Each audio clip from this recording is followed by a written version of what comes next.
I will take a chance to be who I'm meant to be. I won't let fear keep me from trying. It's time for me to make a change, to start living the life I want. I'm gonna reach for the sky, way up high. I'm never giving up. It's up to me to see who I can be, make dreams reality. I'm never giving up. I'm never giving up. I'm never giving up. Not having to break the budget. There's things that you can utilize, like your LinkedIn pages. If you're an entrepreneur, you definitely want to be on LinkedIn. I always say, when I tell nonprofits, that's where the money resides. Bookkeeping services for a business, that really makes up like 70% of your tax return.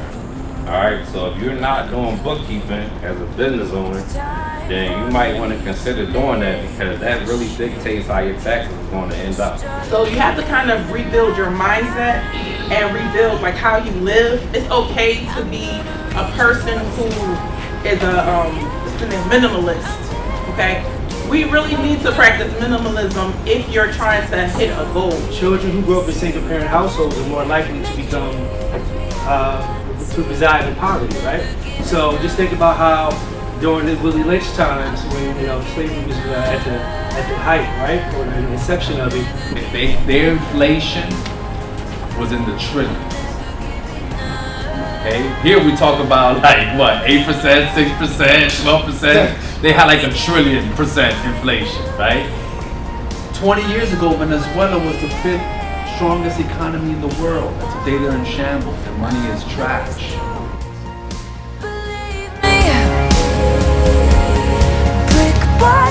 That's first thing. First thing is writing your goals. Second thing is tracking your spending, looking for some triggers, looking for some leaks in your budget and your habits. The third thing, now we are going to create a budget. Now we're creating a budget. We're going to build a budget that gets us closer to the goals we've laid out in number 1, and a little bit further away from those bad habits and triggers that we wrote down in number 2. All right? So again, that could mean giving yourself a spending limit for a particular day. That can mean even you going through the people who are around you. Do you spend more money when you're around a certain person? Now listen, let me tell you, it sounds rough, but it's real, right? I know if I'm on a budget and I need to get something from the mall, I'm not gonna take my older sister. I love her, she loves me. She thinks everything looks good on me, as she should. So when I'm with her, I notice I buy a little more. She's like, girl, get it, that's you. That's you. Yeah, I'm in there a little longer with her. I love her, but in moments when I need to get in and get out, I'll tell her when I get back. All right, and that's part of my budget. That one thing is part of my budget. Any questions there? No. Yes. Regarding like scheduling and things like that, do you recommend that, like, let's say somebody, all right, it's 2 different type of people who own their own business and people who don't own their own business, and let's just say I was like a person who didn't, and I just wanted to improve my finances. Would you recommend that somebody write up like some type of plan for the next year of how they would do the spending, or what type of route would you take so somebody could track their budgeting, like a calendar? So for people who get paid twice a month, right? For my clients who get paid twice a month, we kind of like split the month into 2 halves, and we even out the budget, because depending on mortgage, rent, or whatever else, childcare, you run out of money before you run out of month, right? Well, the first 2 weeks or the last 2 weeks, you're like, ooh, this a lot happening. It's a little imbalance here, right? So it's much easier to create a plan if you split it up. Okay, what needs to be paid before the 15th? What needs to be paid after the 15th? The first check out of the month, second check out of the month. That even made me, and this is what I was doing on my road to financial freedom, because when I started, I was only making $8.75 an hour. And I had this grand idea of perfect credit score, of being debt free and all of this stuff. And they were like, girl, bye. With this $8.75, right? But this is one of the things that I did. I had to split it up because I needed to know that it was a balance there, right? So I had to pay my phone bill, half of it before with my first check, even though it was really only due on the 22nd. But that was part of me balancing out my pay schedule with my budget. Ultimately, you want to do something that you can take the thinking out of. You don't want to overwhelm yourself, right? That's why we have auto pay, right? That's why we have what do they do? The tap and the one button click and all of that. They want to take your thinking out of it. So you want to do it where it's not, you don't have to do long algebra every time you get paid, because most likely you're not going to do that. All right? Yes. I have a question. Absolutely. So, it kind of sounds like you're talking about like financial therapy in a way, and I know you're talking about monitoring who you surround yourself with. Because I'm a therapist. This is my husband. However, I can't, we tend to spend a lot together. We live a good life. So I think about it in the sense of like we trying to monitor date nights, right? So we decrease the frequency of them, but we still like to splurge when we have them, which is not really saving money in a sense, we're just exchanging it, right? So instead of having 2 date nights where we're doing it, we're now having one huge date night weekend, right? Mm-hmm. What do you suggest for that? So I suggest that anyone and everyone do anything that that pulls them away from guilt. It sounds like you're feeling bad that you're not doing the goal that you accomplished. It sounds like that it takes away some level of enjoyment once you realize the total amount that you're spending. Would that be accurate? Yeah, you're looking at the total number and you're just like, okay, reward, that was a lot. I think you like the reward and how awesome. much is too much reward, like right now I think it's good, but if we're talking about buying a house, it's like we gotta stop rewarding. I think you need to come up with a number that you feel like is reasonable. Again, when we're talking about budgeting, we're talking about things that you can do, giving yourself permission to do things, not saying we can't do certain things. But what does that look like? Does that look like we need to make sure that the cap is $300? I don't know, whatever number you two come up with. You say, listen, we're going to try this 1 or 2 times with under this amount and stick under this amount. Let's see how we feel about it. Let's talk about it on the way there. Let's talk about it there. Let's talk about it on the way home. Did it remove any enjoyment that we spent $100 less than we normally do? If the answer is like, no, I still had a ball. And it's like, well, okay, well, we should probably stick to this. We should stick to, right? Because our minds tell us, even with the whole idea of like retail therapy, those kinds of things, like our minds are telling us that the more bags we walk out with, the better we will feel. And that's really not, and you're a therapist, so you know this. It's not the case, right? And so we go through that with other ways that we reward ourselves. The more I spend, the more I do, the better I feel, and it's really not. Because there is some level of guilt afterwards. We don't want that. That's not worth it, right? If you're going on vacation, yeah, you deserve to go, but you deserve to enjoy it and have fun and not worry about are we eating sandwiches for the next 2 weeks when you get back, right? Yeah? So that's what I would suggest. Come up with a number that's safe for you two and just try it. Try it once or twice and just kind of talk about, hey, that wasn't bad. It wasn't bad. You know what I mean? And make it fun. Okay, let's look for new places that are within this budget that we created and create new experiences, not based on money, but based on quality time. Thank you. You're welcome. Yes. Question. It's all based on discipline. Right? Absolutely. And so, in order to do these type of things, you have to be able to have discipline. One of the things that I try to create for myself is self-reward. So I pay myself first before I pay any bill. But the thing is, my attachment is my children. That's when I overspend. So I have to monitor them because they're gonna take out knives out. I have to tell them, no, it's kind of hard to know certain things. They're not too extreme, boys and sneaker kings, so budgets had to set limits on them, those type of things. But some of them are less than others. Like my son really think he's less than, he rather have the money. But trying to do that seems to be difficult. To have that discipline and that focus all the time. What would you suggest to put in place?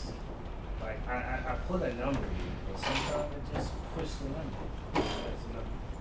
Yeah, I think ultimately, did everyone kind of hear his scenario in this question? I just want to make sure.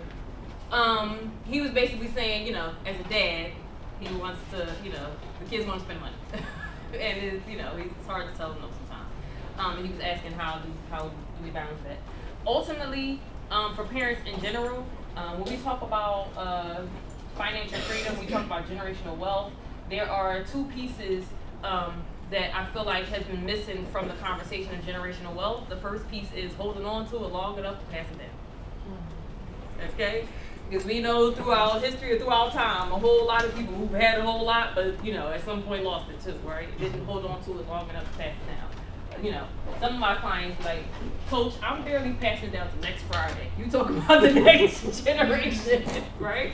So that's the first part. How can we hold on to it, multiply it, and keep it safe long enough to pass it down? The second part of generational wealth is making sure your children know what to do with it once you're gone so that they can hold on to it and multiply it and continue to pass it down, right? Without those two very important pieces, we are not having a generational wealth conversation. Let's be very, very clear about that. So if your ultimate conviction as a father, or as a parent, for anyone here, if your ultimate level of peace and comfort and goal for your life and your legacy is to have generational wealth, you have to be clear about putting those two things in place. And putting those two things in place is, even with insurance, it's like, do we have these policies? And I have this conversation with parents. I said, how much is your policy? I said, oh, it's $1.2 million. I said, does your son know what to do? No. No, okay, well, 70% of wealth is lost second generation, 90% is lost third generation. That's just your grandbabies. That's not that far from now. Right? So, again, we have to create a healthy balance between enjoying today, living for today, but preparing for the future. And if you feel like what you're doing is taking away from future comfort, future peace, and future hope, then we have a problem. We need to make adjustments. All right? No one's going to die from having one less pair of sneakers. Now, let me tell you something. I'm not the judge because I have more than 100 pairs of shoes. I have a problem. That's not the point. The point is, when I did say no, I still didn't die. So just be clear about what that balance is. And again, when you feel like it's too much, you'll know. You'll say, okay, well, this is the time that we need to. Maybe it's a schedule. Maybe we only eat out twice. Tuesdays and Fridays are the only 2 days we eat now. Outside of that, we're gonna figure out something here. For every family, it's different. But just create something that is cool and safe for everyone else, and we're good. But discipline is everything. You had a question? Or you had a comment? Yeah. For somebody who's like concerned about their expenses and whatnot, do you have any advice of like how somebody could like track their spending and track their expenses? And the second part is, do you recommend that people pay their bills on automation, or should they just do it by hand? I'm gonna answer your second question first. I recommend that everybody do what's comfortable for them. But some of my clients, they don't like auto pay. I'm fine with that. I believe personal finance is personal. That's why when people come to me, we create a personalized financial plan. Some people don't like auto pay. I'm perfectly fine with that. As long as you're not paying it late, we're fine. Some people say, I don't want nobody going to my account taking nothing. I'm fine. Okay, you don't want to do it. For me, every single thing is on auto pay because I don't have time. I do not have time to figure out what's coming out, what's pending, what's not pending. Take it already. Take me out of my misery, take it already. Right? So do whatever's comfortable for you. For some people, maybe it's a good hybrid. Maybe certain bills are on auto pay because they're kind of like set, like your cell phone bill or whatever. And maybe other things that fluctuate a little bit more. Maybe you're not comfortable putting them on auto pay. Maybe your gas bill goes up too high sometimes. Like, oh, I gotta look at that first. I can't let them just go in there and take it. Whatever's comfortable for you, do that. But as far as tracking your expenses, again, pull last month's expenses. Like, pull your bank statement, pull your credit card statement. If you're old fashioned, you want to print out and get you some highlighters, have fun. If you Excel and you want to download it and color code it that way, have fun. But you need to know where your money, knowing where it's going is more than half the battle. Right? A lot of people say, I don't even want to look at it. I don't even want to look at my credit report. I don't want to look at my score. I'm like, girl, it is what it is regardless. You might as well be informed. So, and then again, put some things in place. If you pull it, we all overspend on food. Every single one of us. Every single one of us. Again, I've done this almost 11 years. Half of my clients make less than I do. Half of my clients make a lot more. One thing we all have in common, we all overspend on food, because food is not just food. Food is celebration. Food is sadness. Food is grief. Food is comfort. Food is quality time. Food is ambiance. Food is catching up with my girl. Food is the whole lot that food is involved. It checks all the boxes, right? So let's just say you discover you spent $1,000 on food last month. You say, okay, is there a way I can get it down to $750? Is there a way I can get it down to $800? Let me be conscious about that. Again, we're talking about budgeting. We're talking about the small things. I use the term with my clients and my students. Every drop fills the bucket. Every drop fills the bucket. Right? So we're not talking about you completely eliminating and never having fun and never eating out again. But if it's $1,000, you can get it down to $800. That's pretty good. That's fair. That's more realistic, right? And then you make a plan of, okay, what am I going to do with this $200? I got $200 now. Am I going to put it on my credit card? Am I going to pay extra? Am I going to save up for emergencies? What am I going to do with it? All right, is that fair? Yep. So, I'm in that window of like trying to be financially free, right? So I worked since I was 19 in corporate America. I'm 32 now, and I just got fired from my job basically all of these years because of course AI is like So when it happened, I had 2 mortgages. I'm like, don't know how I'm paying this, but it's miraculously happening because I, constantly every dollar I get goes to, my homes. So I guess like what I want to know is in your journey to getting where you are, like what worked best for you, because I need help. All right, I'm gonna say your question louder for everybody here. She asked, in my journey of becoming financially free, what worked best for me? Your mindset controls your assets. And the first thing that I did was recognize that I had everything that I needed. I had everything that I needed. And a lot of times we spend money, we think that we need these things, and we think that we're spending money out of lack, like I don't have everything that I need. Once I got that in my mind, I had everything I needed, instantly everything else felt like extra. Like I'm instantly living in abundance now. I have everything I need and some other stuff too. And I can go to Dunkin' Donuts every day, and I can do this, and I can do this. It's like you feel it, your mind, your spirit. It's like, okay, now I can take control of all this extra, this level of abundance that I'm living in now. Now I'm excited to be able to pay my car off early. Now I'm excited to be able to pay off my student loans that early. Now it's like infinite possibilities from that small mind shift change that says I have everything that I need. And it was a thing in my home growing up. Again, we were poor, but my mom never let my brothers and I use the word need if it wasn't a need. Right? So we can come running in the kitchen all we want to and be like, I need this toy on this commercial. And they'd be like, oh, she's like, oh, really? That's interesting.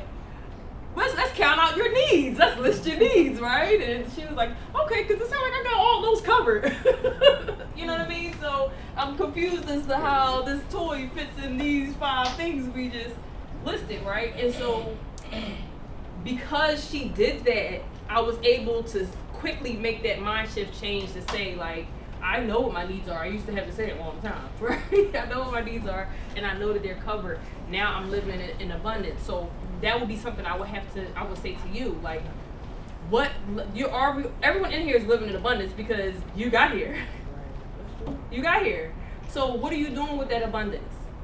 What are you doing with this extra? You have reliable transportation. Is that an asset or a liability? Are you using it to make you money? What are the gifts and talents that you have that you can make money to ultimately we're looking to widen the gap between your income and your outgone.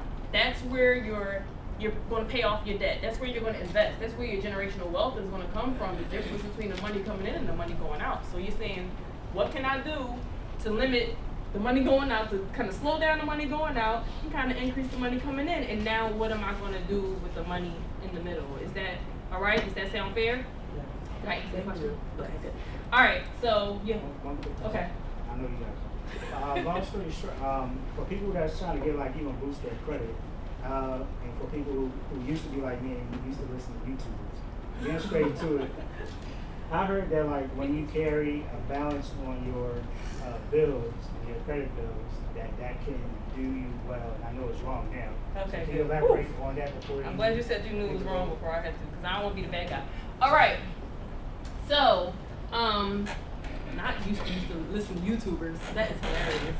Not TikTokers, but YouTubers. So here's where that myth came from. I'm gonna explain why the myth even came about.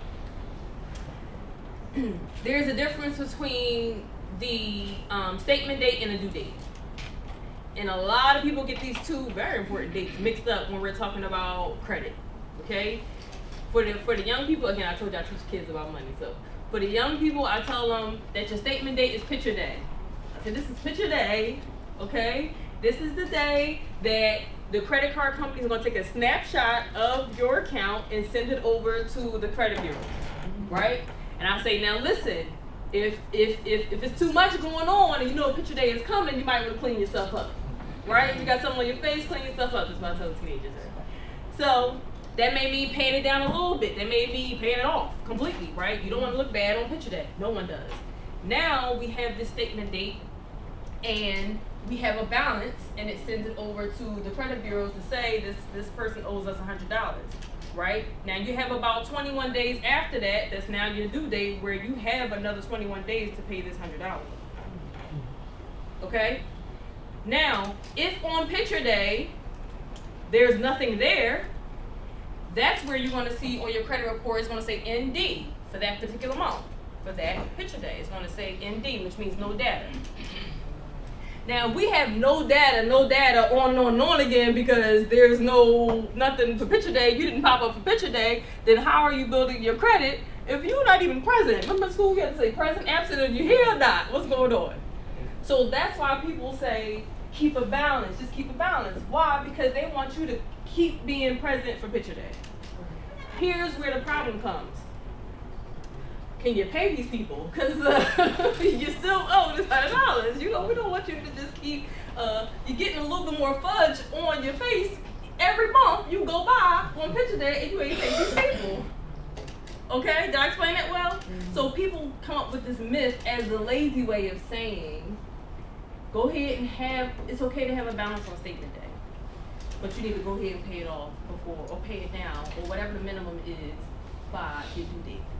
Because people don't want to go through all the explanation, they just came with this whole myth of just keep dragging the balance, so you don't have to do that to increase your credit. Yes? How do you handle clients that they make irregular income? Like, So, for clients who have irregular income, I'm just repeating your question for them. If your income fluctuates, I create a budget or a plan based on your worst case scenario and your best case scenario. So we will go through and say, hey, out of the last 6 months, what's the least amount of money you've made in your business in the last 6 months? Okay, so if this is the minimum that you're going to get, if there's no overtime, if there's no whatever it is you have going on, right? Let's make sure that you can cover all of your necessities with the minimum. And then we create another plan based on when you have more, when your best case scenario, this is where I want you to put this extra money when you get to your best case scenario. So let's just say your minimum that is $1,000 a month, just using numbers. Right? I'm going to say, okay, your $1,000 a month is going to cover all of these things. We can keep your lights on, we can keep your baby in school, we can boom, boom, boom. However, on months when you get more than that, maybe you have a $1,400 a month, right? I want you to put that extra $400 to your car payment, to this credit card, to this, to savings, to this and that, to balance out the lower months. So that's what we would do. We would go crazy with saving when you have the extra money in the month, so that if we need to kind of balance out those lower months, not too great months, seasons, we can do that easily. Good. Morning. morning, good morning. So, can everybody hear me in the back? I just want to make sure because my voice is not the loudest. We good? Okay. So, the first thing I want you to do is take out your phone and go to your Instagram. I want you to find me on Instagram. I'm at Green Real Estate Mom, and I want you to send me a DM. The DM I want you to send me is CPNG. Hold on 1 second. Say it one more time, your IG. Go to Instagram at Green Real Estate Mom. Shoot me the word CPNG, and that's going to be our workbook for today. If you don't have Instagram, you can go to fearlessinvestingworkshop.com. So while you guys are doing that, I'll just tell you a little bit about myself so you all can get to know me. I am Jasmine Williams. I have been a realtor in Philadelphia for over 13 years. And in addition to being a realtor, I'm an investor. So I have long-term and mid-term rental properties in Philadelphia and even down south. And I also am a coach, right? So 3 years ago, maybe about 4 years ago now, I began coaching women on how to invest in real estate. Specifically women, because I understood that women have a very specific need and some insecurities around making their money grow, right? And so I had that same insecurity. Not only did I have that same insecurity, I didn't have any confidence in getting it done. I'm a single mom of 2, and so when my kids were little, I was trying to find my way out. My credit score was in the dumps. I had a terrible, I've been a realtor for a long time, but I wasn't making any money. And so when you're thinking about, starting your business and things like that, I went through everything, right? So I went through having really, really good months. Anybody have like really, really good months of income? And then having like really, really negative, really bad months. And so one of the things that I needed to do is learn how to kind of even things out, right? And so the investment properties was something that I decided that I wanted to do because I needed to be able to know that at least, at very minimum, I would be able to keep our lights on, pay our mortgage, and be able to put food on the table at very least, right? And so with that, the investment properties, because I knew I wanted to stay in real estate, the investment properties is how I was able to kind of get that baseline. I was able to, amass a $3 million in net worth over a 3-year period. So it worked, but it took a lot of discipline that we were talking about, and a really just, you have to have a mindset that you actually can do it. And so, like I said, about 3-4 years ago, I put a Facebook post up and I was like, hey, I'm gonna start documenting my journey on what I've been doing in investing and building my wealth. Anybody wanna join me? 250 women commented on that post, left their email address, and it birthed my company where the Wealthy Women group that basically I teach you how to go from not knowing anything about investing in real estate, but it's something that you're thinking of, to being able to get into that investment property, build that investment portfolio, and be able to build your wealth using real estate, and also leveraging stocks, right? So I saw hands, who's already invested? Okay, all right, cool. Are you guys investing in rental properties, long-term, short-term? Yes. Rental property, long-term? Okay, long-term? Rental, long-term? Who wants to invest that's not already? Okay, all right, cool. And so then I know we have a bunch of people that are thinking about purchasing their first home. Your first home is your first investment, right? So that first home, buying that first investment property, in fact, most of us leverage that first property into our first rental property. My first investment property, or my first home, was a duplex, right? So we lived upstairs, my cousin lived downstairs, and as soon as I had my son, I was laid off. I was out of work for like a year, and I was able to pay the mortgage because my cousin was paying our mortgage and unemployment was paying for us to eat.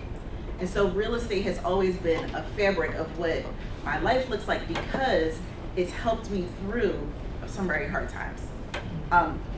So if you haven't already downloaded the workbook, you can take a look, but really I'm just gonna talk really generally, right, about what it looks like to invest in the real estate market, specifically in Philadelphia. A lot of us are reading the headlines. Anybody see the headlines are just like, oh yeah, the interest rates are crazy. Not only are the interest rates crazy, there's no more inventory and things like that. Anybody reading that? Anybody scared? Anybody don't care. It's not really affecting me, but it does, right? And so when you're thinking about investing in real estate, you have to think about what your goal is, right? So when I'm working with clients, when we're working with students, the first thing that I always tell them is, what bill can we put on this rental property, right? So if we have a rental property and the cash flow of it, or basically after all of the bills are paid, every single bill, the mortgage, the taxes, the insurance, all of those things are paid, and that's the cash flow number. What bill can we put on auto pay? So tell me, what bill would you put on auto pay if you could with a rental property? Because basically that means that your tenant is now paying this bill. Any ideas?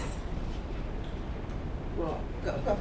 well, I would put the mortgage on auto pay. Well, outside of the mortgage, so Okay. the cash flow. So after the mortgage, the taxes, the insurance, the maintenance reserve, like after all of those things are paid, whatever is left over, where would that money go?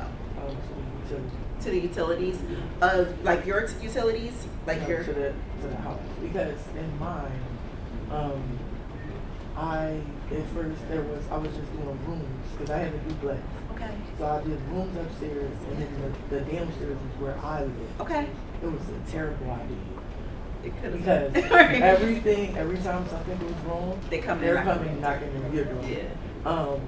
I found it hard, to be a woman Sure. trying to maneuver in this because it's chaos, especially if you have men renting your property and then they want to buck up at you when something goes wrong. Right, wait a minute. And I'm over it. So Yeah. honestly, I was going to ask you. I was seeing a whole bunch of stuff like, sell now, a lot of stuff. I would never sell. Are these your children? Well, this is my niece, this is my son. Okay. So I got the duplex for him to create that generational wealth because I never had it. Okay. But I'm in this dilemma right now, which I'm glad I'm here and we're speaking, because I was literally this close to selling it, like just throwing the towel in, like I can't do this anymore. I'm tired of people attacking me.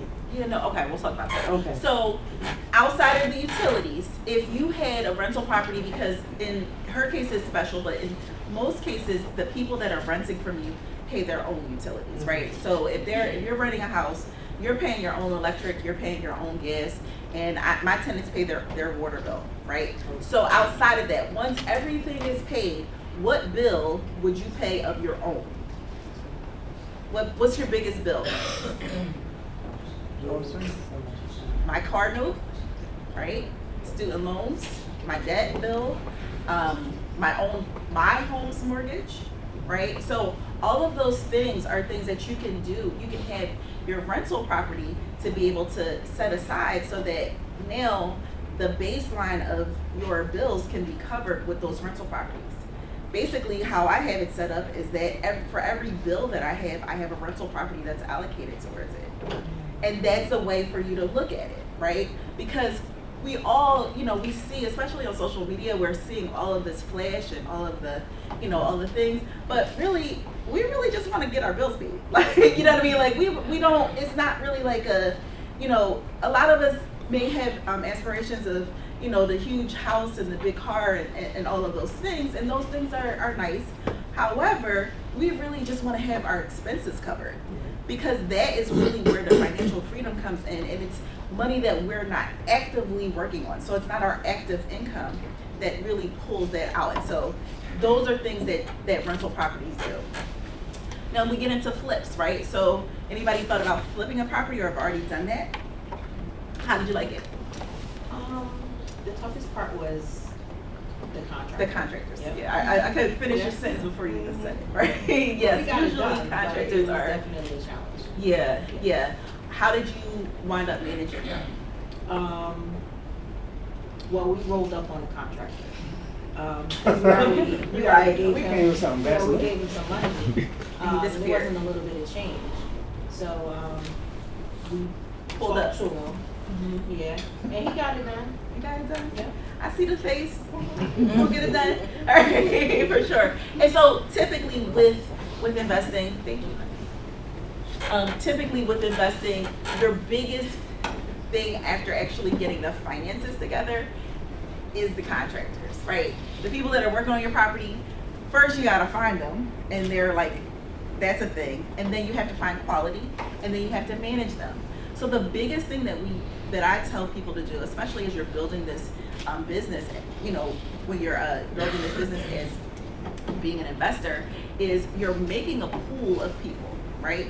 And I don't pay anybody up front. I use my business credit. So I use business credit to get all of the materials, the supplies, all the things. I buy those things myself. And then what I do is I get estimates. So I get a labor-only estimate. With that labor-only estimate, I say, okay, I'm not gonna haggle on the price. If the price works and it's within budget, I will go ahead and say, go ahead and do the work. Once you do the work, I'll have my inspector come and inspect it, and then I will give you your payment in full. And what happens with that, and the reason why as a woman, and no offense to the men, but sometimes, even like when you're getting your car worked on, you know that you want a man to take your car to get worked on because you don't know how it works. And so a lot of times in contracting, it's the same way, because you may not know how things work, you feel like, well, I don't know if I'm being taken advantage of or not. So one of the things that we do is we pay them after they're done and inspect it and everything is ready to go. Then that way, now I'm able to go ahead and know that it's already taken care of and I can pay this person confidently. I don't give any deposits because I'm paying for my own materials. So because of that, now I don't have to worry about having to have somebody run off or even buy more materials for other jobs that they're working on that has nothing to do with me because I'm purchasing my own, right? So that's just a thing of like the contractor thing. It's still a challenge and a task, but that kind of cuts out because you're setting the precedent that you know what you're doing, right? And it helps. So some of the things that, you know, we talk about with investing. Anybody feel like they can't find where those investment properties are? You know, like if you were going to buy a property today, what part of the city would you buy it in? I mean, for my main two that I'm already invested with somebody, the main places that are hot right now is I would say the middle of North Philly, even though I don't really want to be there, but West Philly has been the hottest right now, personally for me, because I'm noticing that a lot of people that are moving into West Philly aren't even American. For some reason, a lot of people who are moving to West Philly are Chinese descent, Pakistani descent. A lot of people on the eastern part of the world are starting to move over to in West Philly a lot, and I'm noticing that like a bunch. Yeah. And so that's a great way. The other way, the way that I would suggest, especially as you all are starting out, is going to fill up opportunity zones, and you will see the plan, the 1 year, 5 year, 10 year, 20 year, 30 year plan for the city. And that will give you all of the zones that the federal government is about to put into those neighborhoods. And if you buy in those areas, then you know that the property values are already going to go up because the federal dollars are going to come there, right? And that helps you be able to get above the curve. So you ever think about like areas like Northern Liberties? You guys are from Philly, so you know, right? Northern Liberties 15 years ago, you wouldn't want to be caught there at night, right? But now it's a place to be, right? And if we had the knowledge of looking where opportunity zones are, we would know what the development was going to look like in 15 years. It's not a secret, right? A lot of people are like, oh, well, only these folks know. They have to disclose it. It's on the website. It's public knowledge. It's free. And you're able to determine which areas you're going to invest in. Just like up Adams Avenue where that Walmart is, Home Depot and stuff up there is about to get a ton of, if you own in that area, keep it. If you don't, if you're thinking about buy in that area, because that area is about to get all of those warehouses back there. You guys know what I'm talking about? All those warehouses in those areas, that is about to become high development zone. You're going to see a lot of entertainment things go back there because those warehouses have been sitting vacant for years, and it's all on the site. It's telling you what the plan, who's coming in town, all of the things. The other thing, like Delaware Avenue. Remember Delaware Avenue for a long time was abandoned, until the casino came, and now there's an entire, recreation, fun things going all up and down Delaware Avenue, and it's being developed. We have properties that are sitting on the river that used to, like, there are properties over there that are going for $900,000 that are sitting on the river that it was abandoned. It was literally a factory, right? And so those developments and that, you know, that knowledge is right there in that site and everywhere. Knowing where the federal dollars are going to go, just follow the money, right? Follow the government to know, you know, what's going to happen next. Another area is Broad and Erie. I got you. Broad and Erie. Think about Broad and Erie. If some of us are from that area, I lived in Logan, right behind Einstein Hospital. That's where I grew up, right? Broad and Erie was a hangout spot. Now there's a Marriott going to Broad and Erie, right? And if you go a couple blocks down where that North Broad train station is, that is going to be an Amtrak station that goes from North Philadelphia to New York in 90 minutes. That's all happening within the next 10 years. So if you live in Broad and Erie area and you're like, I want to get out, even if you do move, don't sell, right? So I was telling you, like, don't sell your children, right? Rachel is excellent because she really allowed, you know, like, started the conversation, right? But continuing the conversation of, you know, training your children to know how to maintain your wealth. How many people have a relative, a friend, or someone who has came into a lot of money and then lost it? They came into their parent died, $100,000, insurance, like all those types of things. And then you look up, or even, you know, case money, like you know, lottery, things like that. They get that money and then they lose it. It's because they're not trained. It doesn't matter how much money you have, right? If you don't know how to spend it and allocate it, you're forever going to be in the same position because of those behaviors. And so, one of the things when you think about investing is putting together that plan, right? That legacy plan. We all talk about this, like generational wealth and legacy and things like that. But what are we doing to really prepare our children, right? So, for instance, my daughter, she's 22, she's in college now. And one of the things that I wanted to do was make sure that she didn't have student loan debt.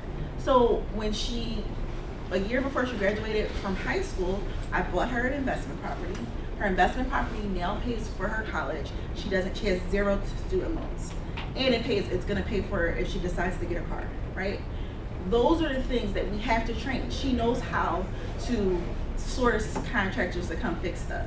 She knows how to pay taxes. She knows how to pay the insurance. She knows how to make sure that the things are done. And that's the training that we have to give our young kids. I'm so happy that you have him with you this morning. My son would be with me, but I have my intern today, so I knew that he wasn't going to hang out with the girls. But it's important that we keep having those conversations, and we set up the legacy, and we have that estate plan, right? The trust. My trust is set up that even if my children decide that they don't want to be landlords or invest in property, they still can't sell up. The trust will hire a property management company. That property management company will go ahead and manage. They'll get a check every month, and they can't sell unless market conditions drastically drop in an area. And that's what we work for. So until you actually have that estate plan set up, then this legacy plan or legacy thing that we talk about will be dropped. Just like Rachel said, 70% on the first generation, 90% on the second. We have to think about what that looks like in the future, but also enjoy what we're doing now, right? And so when you're thinking about purchasing that first investment property, don't think of it as just like a house that you're purchasing and how much it costs and things like that. Think about the investment. Anybody want to retire soon? Or there? You ready? What's your retirement number? How much do you need to live a month? How much? Ballpark. 4,000? 5,000? Yeah, 5,000. 5,000? So what if we had every property had a cash flow of $500, then that means you need 10 properties. What would it look like for the next 5 years if you purchased 2 properties a year, right? And each time your initial investment, so initial investment typically on an investment property is about $25,000. You have $25,000, we can get you into that initial investment. Then we go ahead and we roll it into that investment and then roll it into the next investment, right? And what that means is that we invest in that first property, we take the equity from that first property and put it into the second property and keep rolling it and compounding it so that you all are able to make money. So, Are we allowed to ask questions about? I got you. Yep. I want to get to his question in the back. How you doing? I'm good. Good. What was your question? I'm very close with Shantae. Oh, okay. Okay. I just texted her. No, go fast. You gave out a good resource. You was talking this real fast. Can you give that resource? Because that was a gem. Which one? That we need. I think the last opportunity zone. The opportunity zone one? Yeah, the Yep. Let me opportunity get the exact website. Hold on. And if you guys download that workbook, it's in there. But I got you. Hold on. What was your, was that your question? Yeah, that was it. Oh, that was it, okay. It was such a big gem. No, you're good, you're good. So it's, I got you. PhilaOpportunityZones.org. Y'all got it? It's PhilaOpportunityZones.org. And if you go there really quickly, you can look at that at the top where it says OZ map and hit the highlighted areas. And you'll see specifically what I'm talking about, what areas are getting the immediate dollars. You said that's like a 5-year, they show you like. They're gonna show you every plan. If you look right here, you probably can't see it, but it's Adams Avenue, like I was telling you guys, Broaden, Germantown, Broaden Erie, Delaware Avenue, Grays Ferry, and Washington Avenue. All of the areas that, if you're from Philadelphia, you know, Washington Avenue was like full of like, just like, store, like these factory stores, and now there are condos and things like that, but it's because the federal dollars are going there and big developers get incentives for building in those areas, and so that's why they build there. And then even Kensington, what I was talking about, North Philadelphia Station and West Market Street is getting a whole revamp because of the universities. But this information is not just, I got you. This information is not like hidden. It's not, you know what I mean? Like this is how investors plan out where they're going to invest. You ever see people like invest a ton of money in one concentrated area? You know, like people like, oh, I got 10 houses in West Philly, or I got 10 houses in this neighborhood. It's because you want to get away from that decision fatigue. You don't want to keep on trying to figure out what's happening in a certain neighborhood.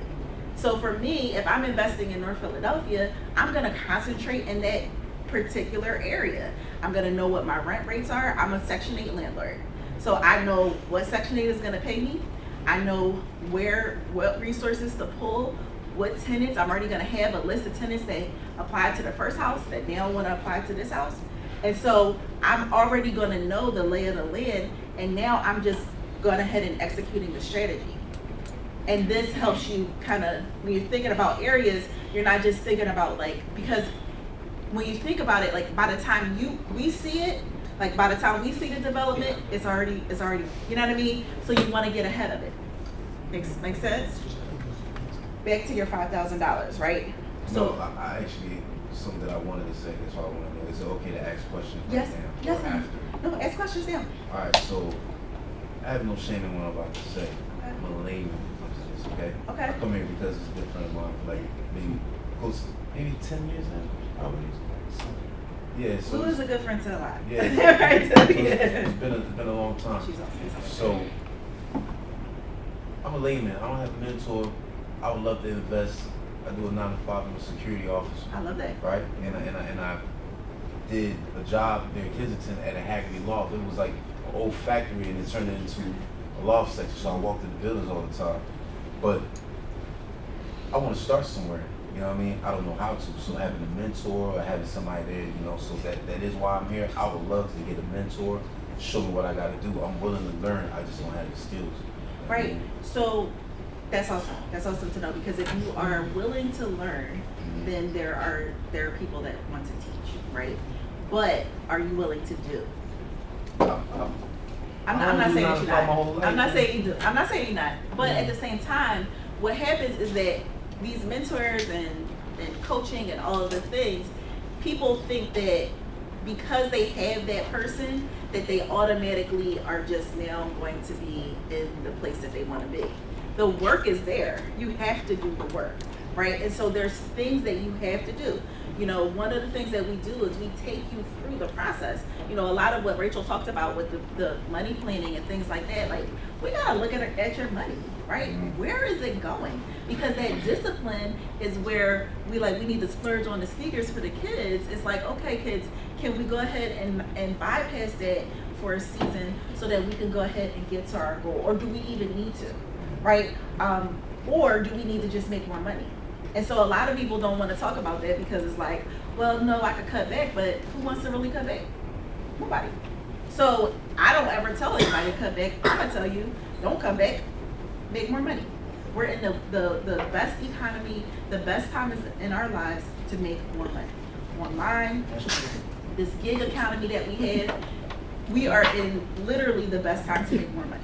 So how do we make more money? Or how do you upskill, right? Sis right here was saying how she lost her job due to AI, right?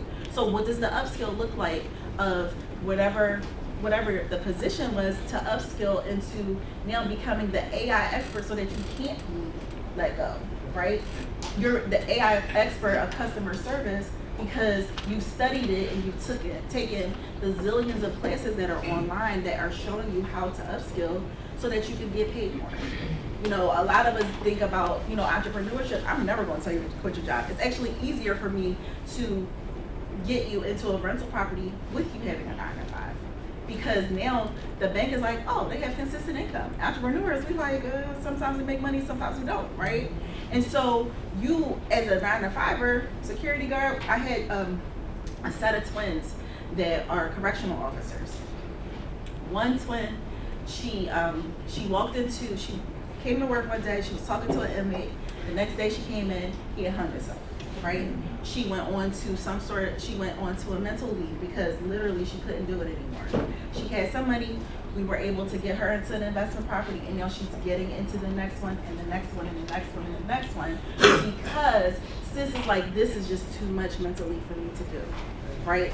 But she put the work in and she put the hustle in, right? She had me as her mentor to tell her what to do, but she also was like, okay, I need to know these three things and I'm going to execute on them and I'm going to come back. And then we just keep going like that, right? But our coaching program is set up so that when you go through and you say, I'm going to go ahead and get this done, you're not just going without any direction at all, right? Because that's the thing that makes it scary. You're like, I don't know what to expect next, right? So, you know, I have a student that we just onboarded last week, and she's from Chicago, and she went from being a independent contractor to working a 9-to-5. She wanted the stability of the 9-to-5, but she basically lost $30,000 a year in her income from being a contractor.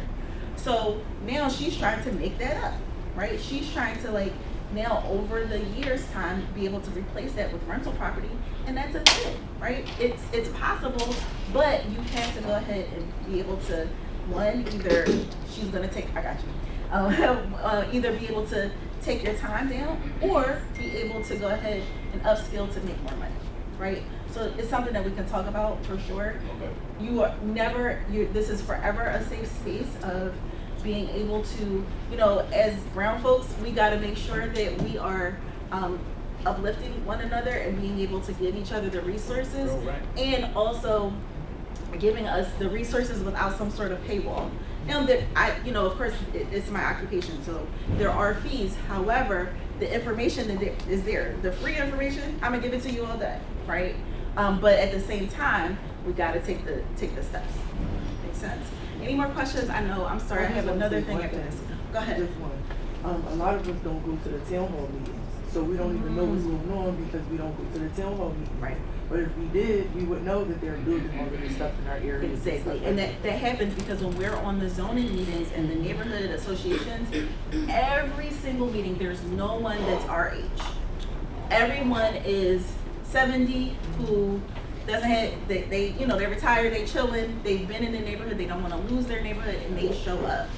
Or it's people, the people that are not Philadelphians that come into our space, and they're coming because they're making the neighborhood better, but that means pushing us out that have been residents forever. You have to be aware of what's happening in your city. I don't even live in the city, and I attend city meetings because I invest here.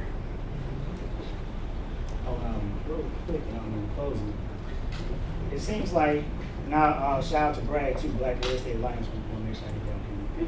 But in short, it seems like when we are actually renting out houses, that there is more protection for the renters instead of us. So I thought you wanted me to get out of here. The time that I have, I mean, I'll tell a quick. Is there an organization that looks out for?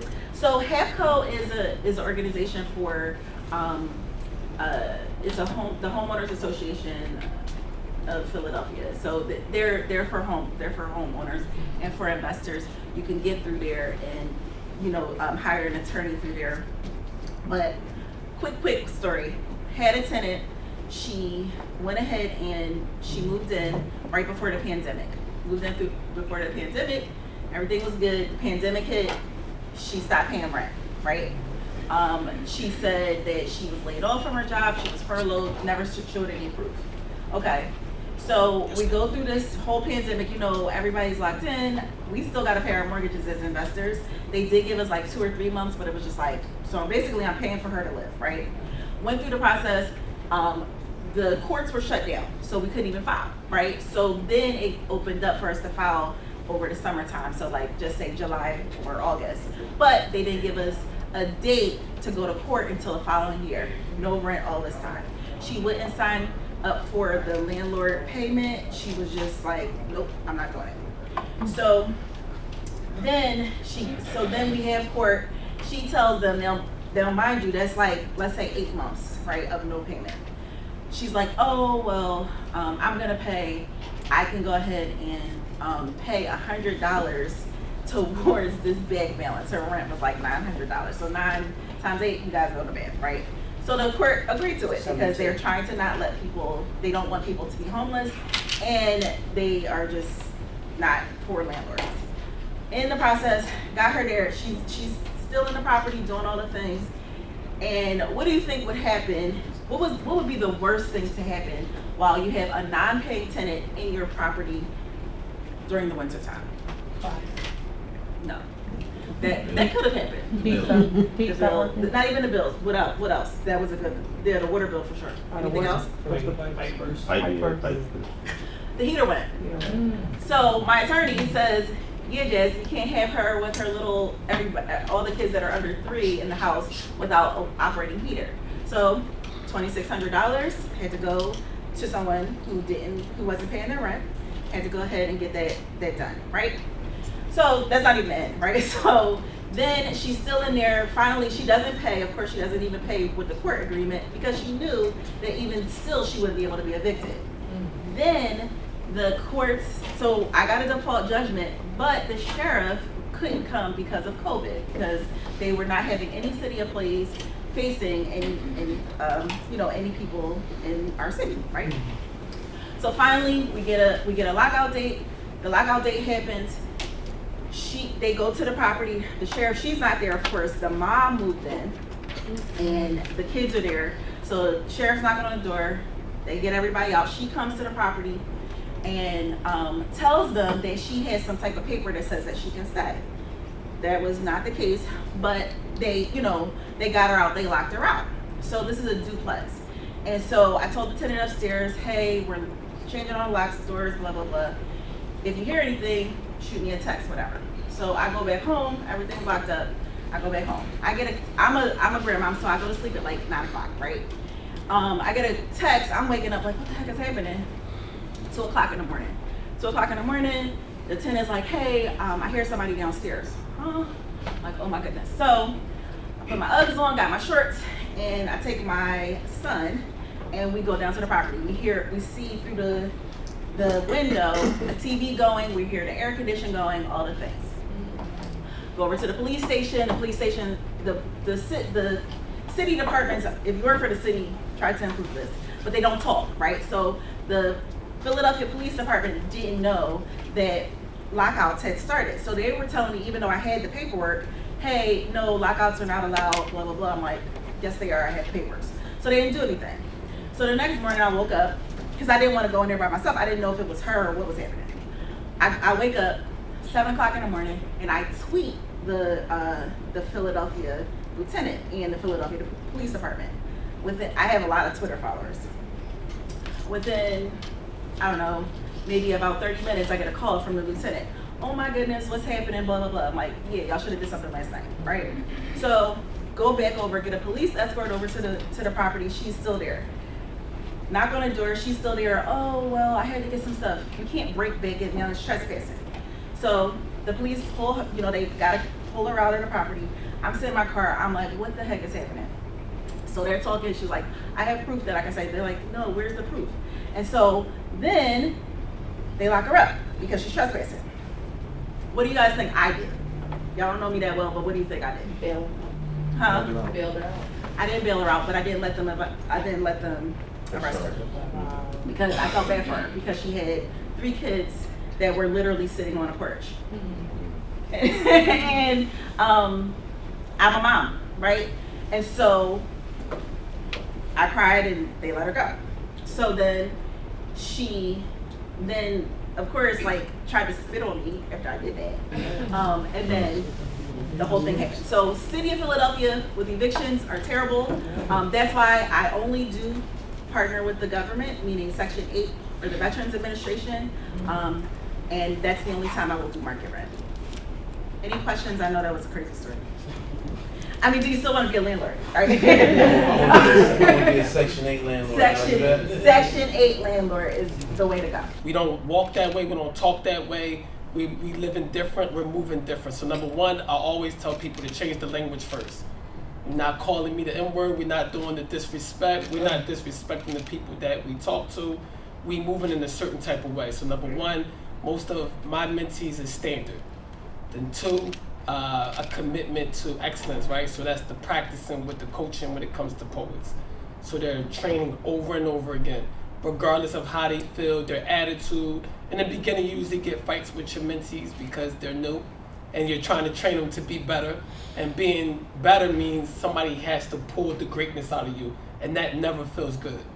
So imagine telling someone who was incarcerated before, yo, do it again, do it over, don't do that.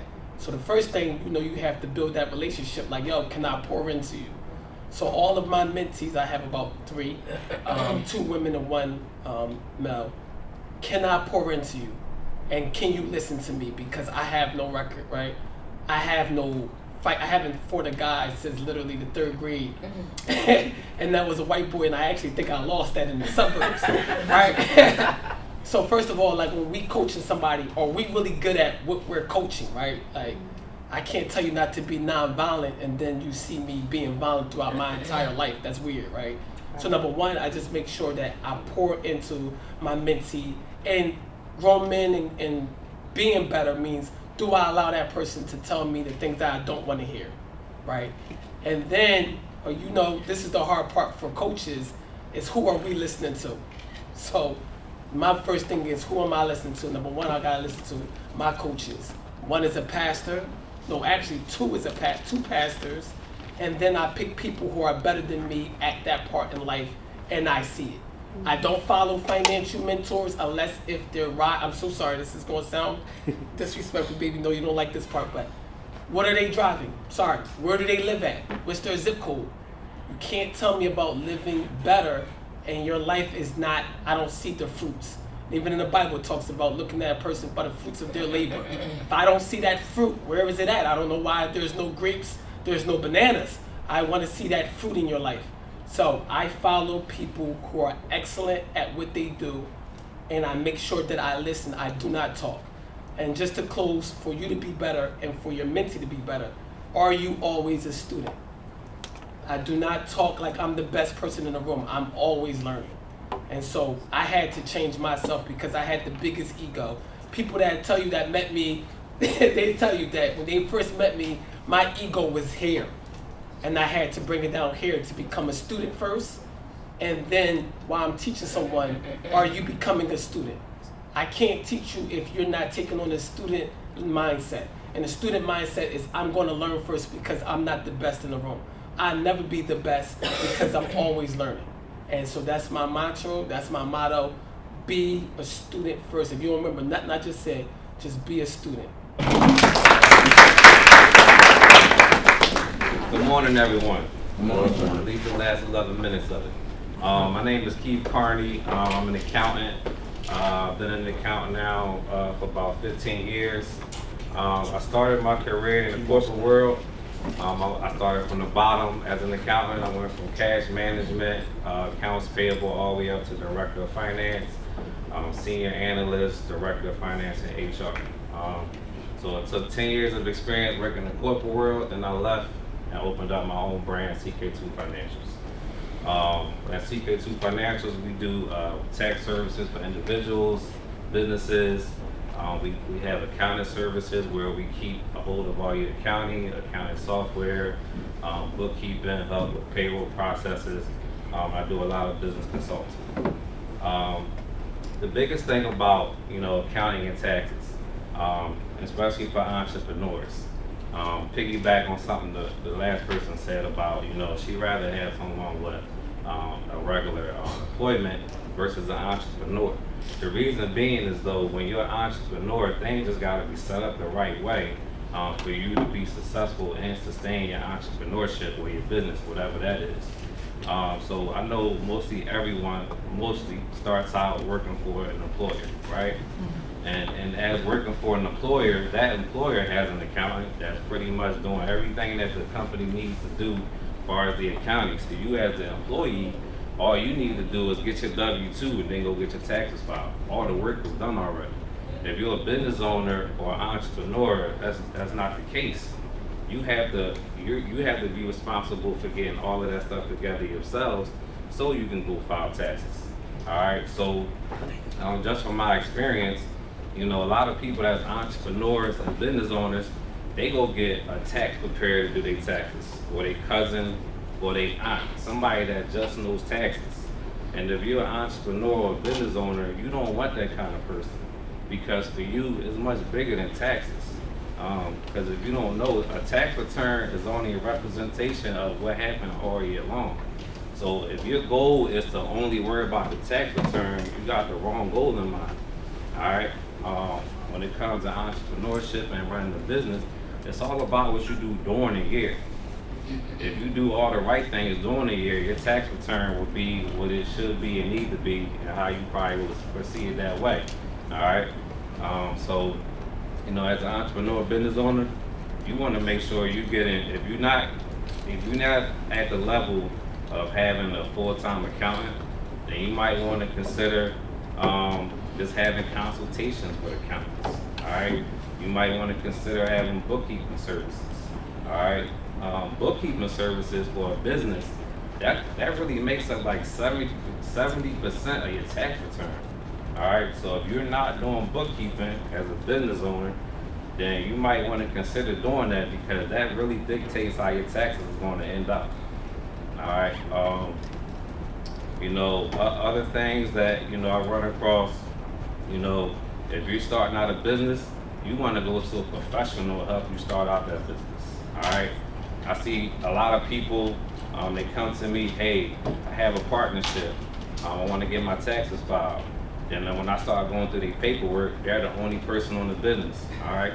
You're not a partnership without a partner, all right? Have people come to me, hey, I'm an S Corp, I get their paperwork, and they're a C Corp. All right, so, business structures means a lot to a business person, all right? So you have, and there's plenty of variations, but the high points, LLC, S Corp, C Corp, partnership, nonprofit, all right? It gets a lot of variations in between those businesses too, so that's a whole nother chapter of business structures. But being so, you definitely want to have the right business structure for you, all right? I get people that they want to do all the right things, right? But they kind of go on their own way to do it, all right, and not probably the right way, all right. So most things in life we following the leader, all right. So as you all know, if you work for a company or of big larger companies, they have multiple accountants, depending on the business. They might have 2, they might have 8. So if you're a business owner, you definitely need 1, all right. Like most businesses, they'll have an accountant working 40 to 50 hours per week. You might not be at that level, but I can guarantee you at the level that you need to speak to one at least once a year. All right. You know, it's all about setting yourself up to be sustainable. All right. I see a lot of people, they start up businesses and it's closing in the next 2-3 years. Or I see people that, you know, they have their own business and all they making is $20,000. Now I know people don't leave a job to go run their own business to only make 20K. All right. Believe it or not, having a financial statement on your business gonna tell you all you need to know for your business. So if you've never seen a financial statement for your business, I would definitely suggest you look into that. All right. You know, definitely go work with real accountants. All right. I can't express that no bigger than that. I mean, I know myself, Keith Carney, I know a Kamari Ellis, a Brian Murray, a Jarrell Daniels, a Thomas Pender. All these guys is black accountants, all right? Because like I said, running the business is bigger than taxes, so you really need to know a whole lot that go into the business to understand everything and not just taxes, all right? One thing, if you are in business, business credits. All right, we'll talk a little bit about taxes. Business credits. The most business credits is when you actually giving into your company. And what do I mean by that? As far as having payroll in your company, benefits. Those are the kind of things that taxes, there are business tax credits for. All right, if you're the owner, guess what? You can put yourself on payroll. That can be you. And as an owner, you can pay yourself $500 this week, $1,000 next week, $8,000 the next month. You're the owner, so you can dictate what that is. But at least having that set up will do you a lot of good. I'm gonna go back a few years when they was giving out, you know, business loans and PPP money. You know, I ran into a lot of people. They couldn't even get no money. Why? Because they didn't have their paperwork together. All right. So if you want to be sustainable, you know, and live life how you want it to be as a business owner, you definitely want to have all your business laid out the right way. Definitely. You know, I definitely can't stay long. I'm coming straight from the office. CK2 Financials located in Germantown, 5944 on Germantown Avenue. Our website is ck2financials.com. You can reach me at the accountant CK2 on IG. And my office number is 215-621-7936. Again, I'm an accountant. My job title is a CEO. I have another accountant under me, a bookkeeper, a tax preparer, and an admin team. All right. I'm more than just an accountant. I'm actually a business owner, and I'm very well versed in setting up businesses, you know, operations and organization. All of those things is important if you want to be a business owner and make it last. You want to be a business owner that have passed it down to the next person, generation, like the young lady said before. You know, being an accountant is also connecting with people, right? And I will say all the speakers that I heard speak today, they really spoke some good stuff. Everybody that was up here, my man over here at the camera, and the gentleman in the back. All of those things make a good entrepreneur, a good business person. You want to be like the complete package to make it out here. All right, and guess what? If you lacking anywhere, that's when you need to go pay a professional to help fill that void. Definitely appreciate my time here with everybody. If you need any information, Lewis can get it to you. But again, my name is Keith Carney. I'm gonna take a few questions before I leave. Yeah, luckily I was blessed that I have a great accountant. But I wanted to ask for the people who don't know, who's just getting into entrepreneurship, who's been in it for a while. What's the question should you ask to see if you know? What's the questions that you should ask an accountant to see if he's an accountant or a bullshitter? Accountant or a bullshitter? Yeah, because my accountant told me that there's two types of accountants: an accountant and a bullshitter. Mm-hmm. So. Well, I would say the real accountants, you can go look them up. If you look up the person that's doing your taxes, you can't find nothing on them, they not the one. For example, I seen someone on Facebook, they talked a whole lot about credit, and then they talked about doing taxes. But then when I went to their website, I didn't see a thing on their site about taxes. All right, there's plenty of people that's fraud. They opportunists. They see the opportunity to make money, and they lie about what they do. So if someone doing your taxes, you can't look them up. That's what he just called a BS. Definitely. What's your phone number again? 215-621-7936. All right, and you said not only you're an accountant, you're a businessman. In order to have a successful business, you gotta have those things intact. Mm-hmm. Are you able to guide people in setting their business up and along with being an accountant, or is it like a fee or something? It's a fee for the service. But I know people that work with me, you going at least double the money you pay me on benefits, all right? But to answer your question, yes, we help people start up businesses.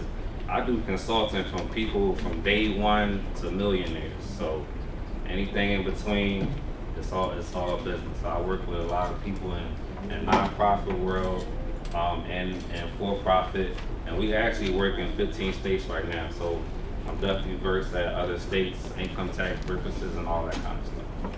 You said 7936. Yes, 215-621-7936. That's cool. Mr. Come forward real quick. Yeah. Miss Carden. Recently. So Just want to take a picture. Okay.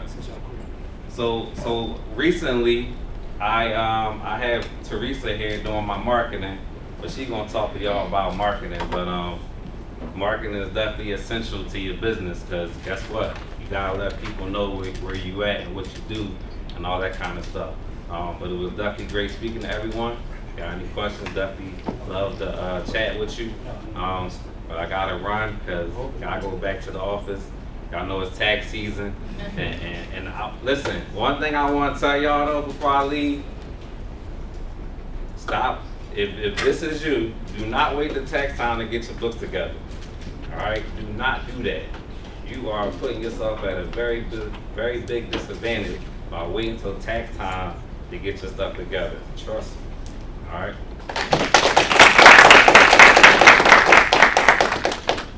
So thank you, Louis, and good afternoon, everyone. Can everyone hear me in the back? Yeah. Okay. I'm usually kind of mellow, but definitely want to kind of give y'all energy on this dreary day. Thank you, Louis, for putting these things together. These are so important.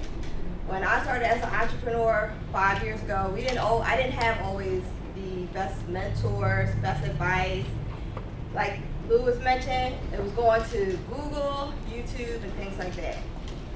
But just to give you a little bit about me and my background, I come from a corporate background, so I worked at TD Bank as at one point, their social media strategist, also doing things in social impact. So I learned a lot about philanthropy, charitable giving, and then decided to take what I learned at TD Bank to give back more to my community. So I decided to work at the American Heart Association, where I learned a lot in terms of like how zip codes play a factor in your health and the care that you give. And I learned in terms of like how to really navigate working with the media. So working with our broadcast, print outlets here in Philadelphia and nationally. So now I currently work at the African American Museum.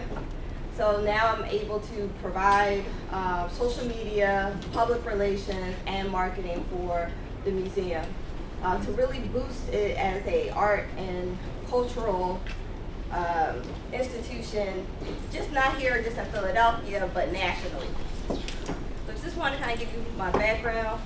And what I'm going to talk about today is a little bit of marketing, a little bit of public relations, and why it is so important as a business owner to promote your business, even if you don't necessarily have the budget.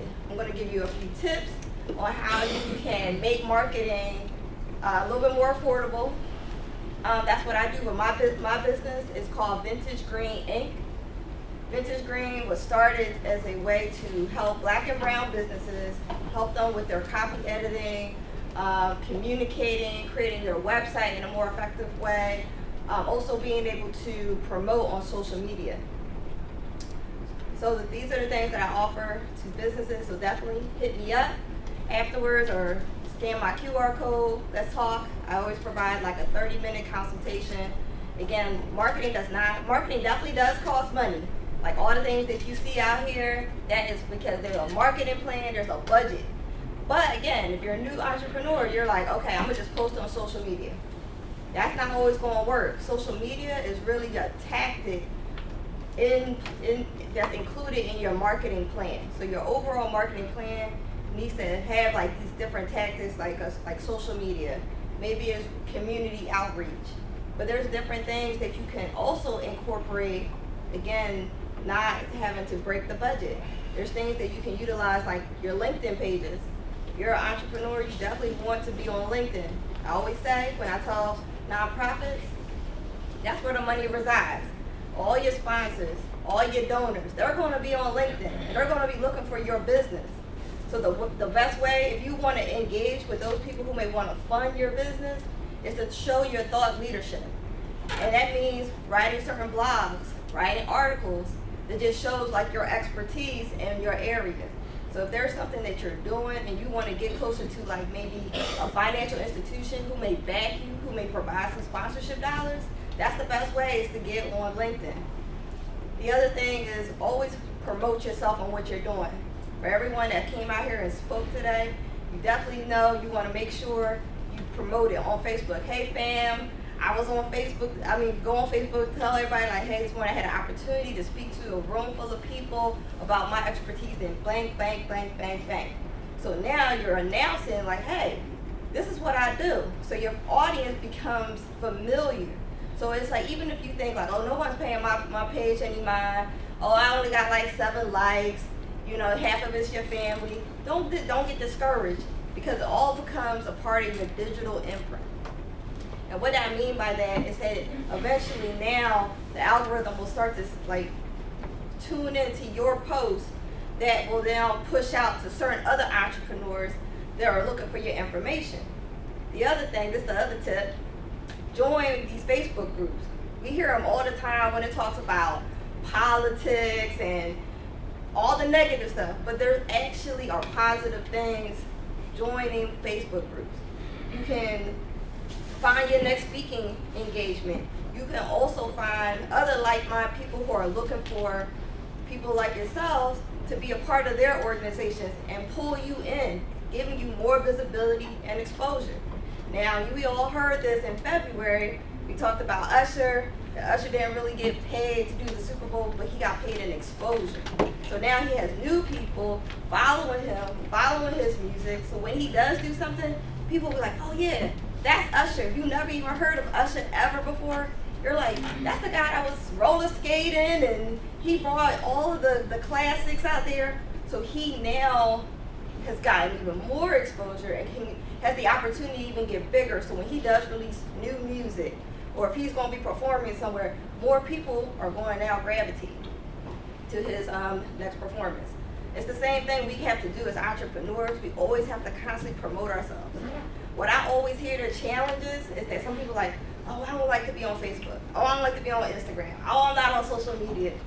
It's all good. You don't have to even show your face now. Like now the biggest thing is like these faceless Instagram posts or Facebook posts. But really what I'm really trying to say to y'all before I leave is that you gotta make sure you're promoting what you do. Like you can't help anybody if no one knows about your business.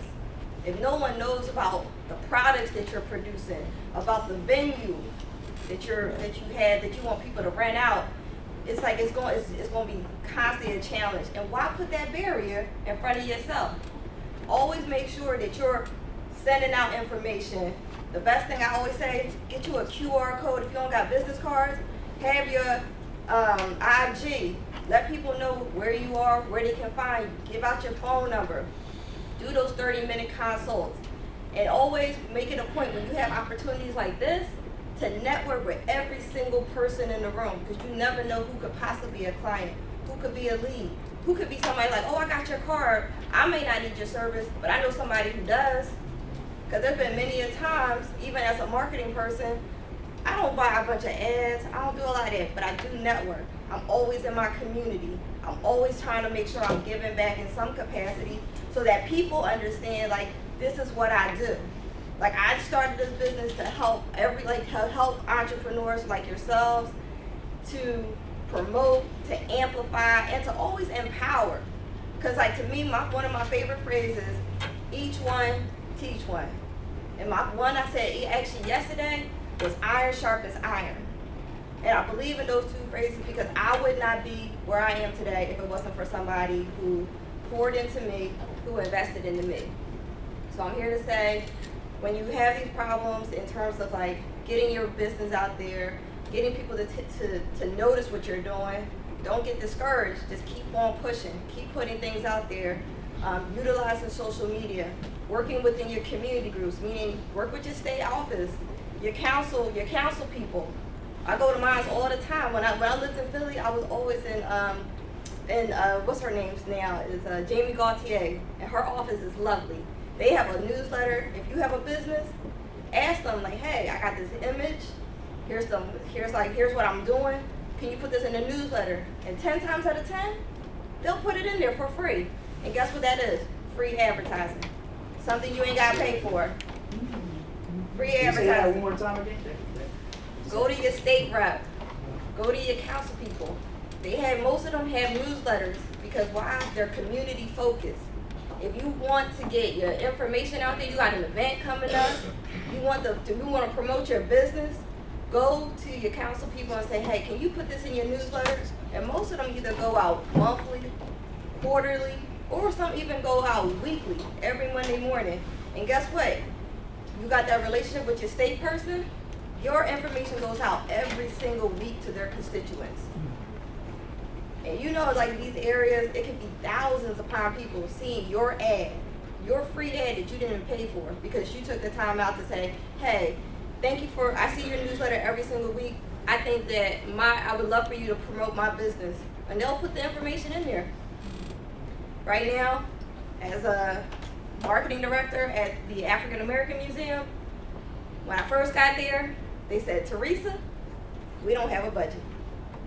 And that's not the first time I've heard that. I didn't get discouraged. What I did was create a plan. I said, who can I partner with? How can I do a co-branded partnership that doesn't cost a lot of money? So I reached out to other cultural institutions to say, hey, how can we partner together? So I reached out to the Philadelphia Film Society. Why? Because they own 3 of the Center City movie houses in the area. And they also have a newsletter that goes out to 25,000 plus people. I said, all right, I can partner with them, get some free promo, get an opportunity to collab by doing film screenings, and I now get my information in their newsletter to 25 additional thousand people. Our newsletter goes out to 25,000 people. So guess what? Now the total number now, instead of it just going out to our 25, I got 50,000 people seeing all the information for AMP. For free. That's the key word. We all trying to save money, but sometimes we don't always have it to put in and invest into marketing. But these are these things that I've learned as a marketer of like how to find ways to get your name out there for free. So think about those businesses that align, go on live, bring people in, bring other thought leaders in, and go live. Do collaboration posts on Instagram. Because that gives you an opportunity. So if let's say you partner with CPNG, right? You may say, I only got like 500 people on my IG. CPNG got almost 4,000 people. Guess what? So now your 500 and your 4,000, now you got 4,500 people looking at your information. So never think like, oh, I got to do it by myself. The way we want to get better is doing this work together. Yes. I have a quick question. I think everything you're saying is really helpful. Just wondering, because the trend right now is like social media, right? Like a lot of people are branded content creators and they're making their money on social media. But there's a chance that they might get rid of TikTok, which would trickle down to other social media. how do you think your field, or you specifically, is getting in front of the chance that they may not do social media for marketing? Like, what are the other options? Excellent question. So yes, I've been following the whole thing with TikTok, and yeah, a lot of creatives are walking away. Same thing what happened with Twitter, with that takeover, or now it's X. I mean, honestly, I say ride out the platforms as much as you can for now, but if you can't afford it, get your own website. Get your own website. Meaning, that means you drive everyone to your website, so now you ain't gotta worry about your content not showing up. You don't have to worry about Instagram not being down. You can say, hey, go to my website. All your blog information is there. All of your services is right there. Everything that you need will be posted on your own site. And don't get me wrong. Like when I started out, I went big. I went to GoDaddy. That annual price is pretty husky. But when I first started, they didn't have Wix, where you can just create a landing page where you can put all your information on one page. When you're starting out, you don't gotta go so robust. You can just say like, hey, here's my information, here's my contact, and then build the page as your business grow. A lot of times we go in, we gotta have everything. We gotta have our logo, we gotta have this. I say the best thing to do when you first starting out is just be very clear about what you do. Very, very, very clear. And have your contact information so people know how to reach you. Don't make it hard for people to contact you. That's why I say, like, a lot of times That's a good point. You want to make sure you got either a dot card if you don't want to buy business cards. I understand we all try to be green, but you can do dot cards, you can do Popple cards, which I like, and it's not a plug for Popple because they're not paying me any money, but I like the fact that when you scan my Popple QR code, you get my information and I get yours. So no more that I hope somebody contacts me because I gave them a business card. I get your information, you get mine. So just in case you forget to contact me, I can reach out to you and say, let's say your name's Lauren. I'll be like, hey Lauren, we met at the CPNG event. I know you didn't reach out to me, but I just want to follow up. Maybe we can grab coffee. And the other great thing that I like about Popple, it sends you an email that you connected with, let's say again, Lauren, and you can correspond. For business owners that have like assistants or things like, or someone else managing your email address, that's great, because guess what? Now you can put Lauren's information into, like, let's say you had a newsletter.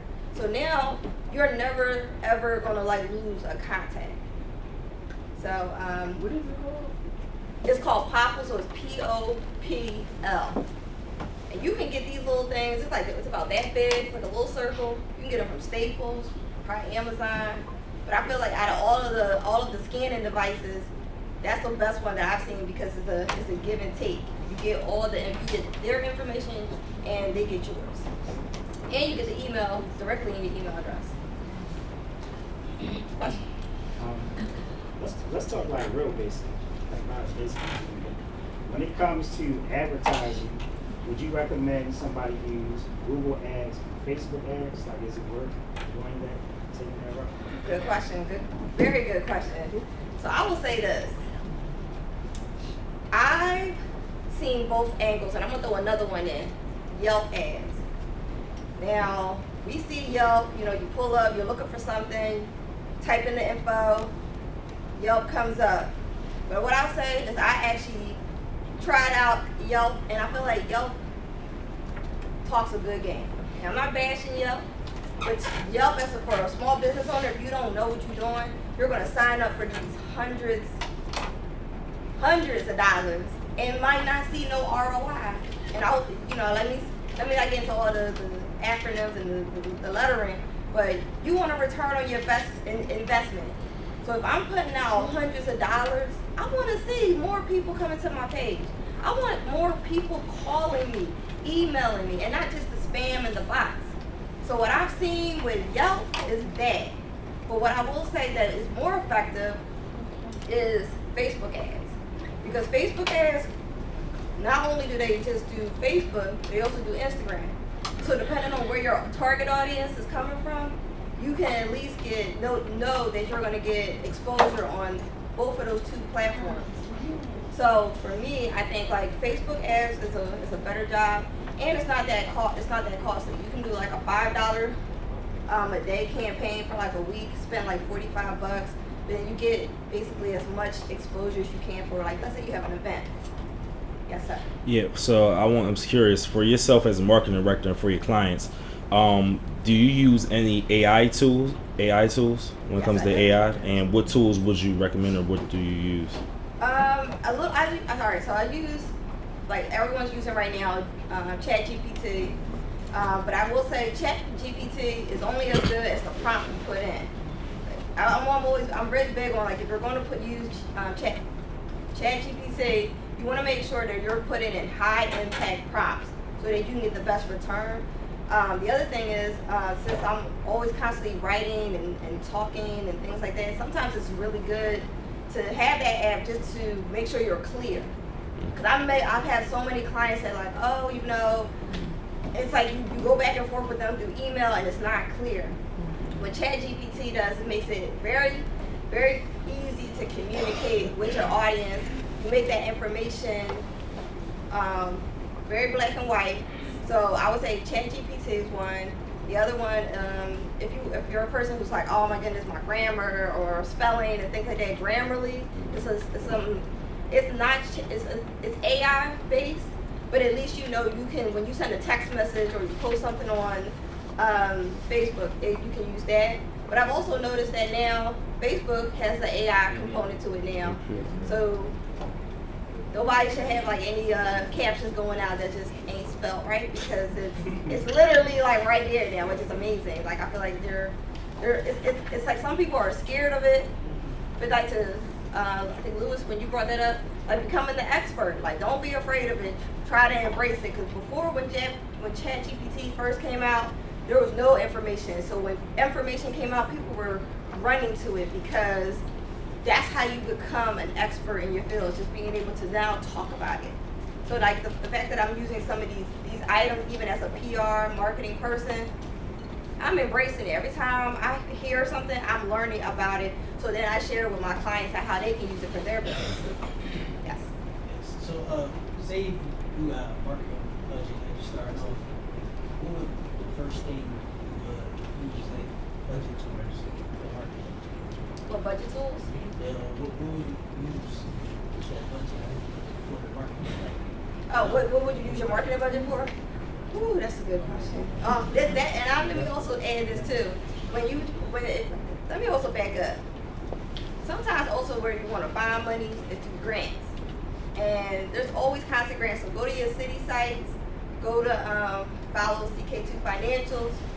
Only because I do the newsletter and I put grant opportunities and funding opportunities in there. So you go right to the site, you can sign up for the newsletter, and every single month I find the money. I actually put a grant in there that I actually applied for and got the grant for like $10,000. So all I'm saying is there's resources out here for free that show you where to get your money for your business. So now to answer your question, if you ever apply for a grant, that is usually the top question that comes up, like, what are you going to do with this money? So if you want to say for marketing, you may want to do ads. You may also might want to think about, do you need equipment? Because sometimes the other thing I think about, like I started trying to, do a couple things to build out my own services. So I started learning photography. So I got a camera. I got some of those like the SD cards. I got lighting. I got backdrops. All of that now is equipment. So you gotta think about like what your business actually does, and then figure out like what are the things you want to invest in. See, when I first started out, I was like, oh, I'm gonna need marketing because I want to get a billboard and I want this and I want that. But then I said, wait, I need like a new desk. Because when we all work from home, we work, like I know for me, I was working at my dining room table. But then I said, wait, then I found out you can get like the home credit for having a home office. I said, oh, well, let me go down to Staples. Let me get a desk. Let me go get me a chair. Let me get the back support. Let me get all these things. So all that being said, it's just like you have to really think about the inventory first. Like if you're trying to get more exposure, it may be a few ads on Facebook. It may just be what's the other thing I always say? You might need some depending if it's just you or you got a team of people, I always say get some type of project management software. So that's something like Asana, Trello, Slack, where you can download attachments, communicate with your team, so you ain't got to do the group chats and things like that. And you can keep all your information in one place. So even if someone roll off of your team, all the information stays in one place, because that's one of the things I always notice when you come into a business. If there's been a lot of turnover, it's just definitely like, where's this information? How do I get this? So hopefully that's helpful, but it's just like, you know, you have to really think about what you actually need for your business, and then say, okay, this is what I'm going to put my budget towards. Oh yeah, I had someone to ask about Google Ads and how do you feel about it? Google Ads are, it's like, it just depends on the, again, budget and your business. I'm not gonna say Google Ads aren't good, but if you can't really afford them, they may not be the best solution. Like, I like sometimes the banner ads, because again, when you first click on like certain sites, that information is right there. Your information is right there, and that's usually like you get like about a few, like honestly, like 3 seconds. 3 seconds for somebody to either say, I'm gonna click on your banner or not. So depending on, going back to that, I wanna say if you're gonna do a Google ad, make sure you either design a very eye-catching ad or go to a professional and have them design it for you. So it's really about the visual aspect. Yes. It's a bit off the topic, you know, about the marketing, but you said you got any grant money for your business. Mm-hmm. Is that like something you do as well, or you just focus on marketing only? I do grant writing when I have capacity. So like right now, like I usually say like the summer is the best time for me to do any writing, because like during this is the season of fundraisers, galas, and right now my bandwidth is just like bizarre. So in the summer, I'm always like, okay, this is the time where I actually do more of my writing. But some of these grants are really, like the one I just mentioned, the 10,000 one, they didn't even ask for finance information initially. Initially, they wanted to know about your business. They wanted to make sure you were located in Philadelphia, and then and you had to upload your EIN number. So after I submitted all of that information, then it took me a couple weeks. Then they asked me to upload my tax returns and also your voided check, your ID, and things like that. But the grant process for that particular grant for 10K, it was literally one of the easiest ones. The ones that I just couldn't stand, because it took me literally a whole day to do, and it was only for $5,000, was the Comcast Rise grant.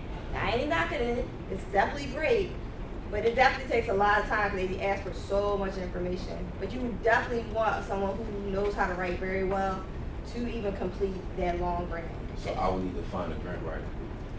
And you could do a grant writer or a writer. So let me say, like for the Comcast Rise grant, you didn't necessarily need a grant writer. You just need someone who writes very well, who can like really tell like about your entrepreneur journey, who will talk about that, how you would use the funds. That was like that question, like how you gonna use the funds, give us details. But some of these things you can even do yourself, because they're not that, some of them are not that difficult. But then there's ones who are going to offer like $1 million, and that's when you probably want a grant writer who can talk about your budget, who talk about your business, what you've been doing year over year, results, and things like that.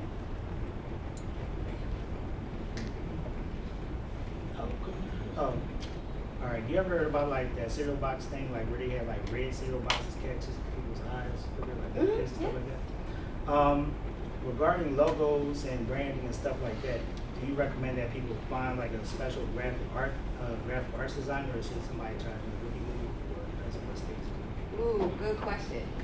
So let me say this: you can find you a graphic designer, but what I'll say this, maybe for your logo, because that's going to be your digital business card, or what's going to catch people's eye. Maybe you want to incorporate that person for that first and only project.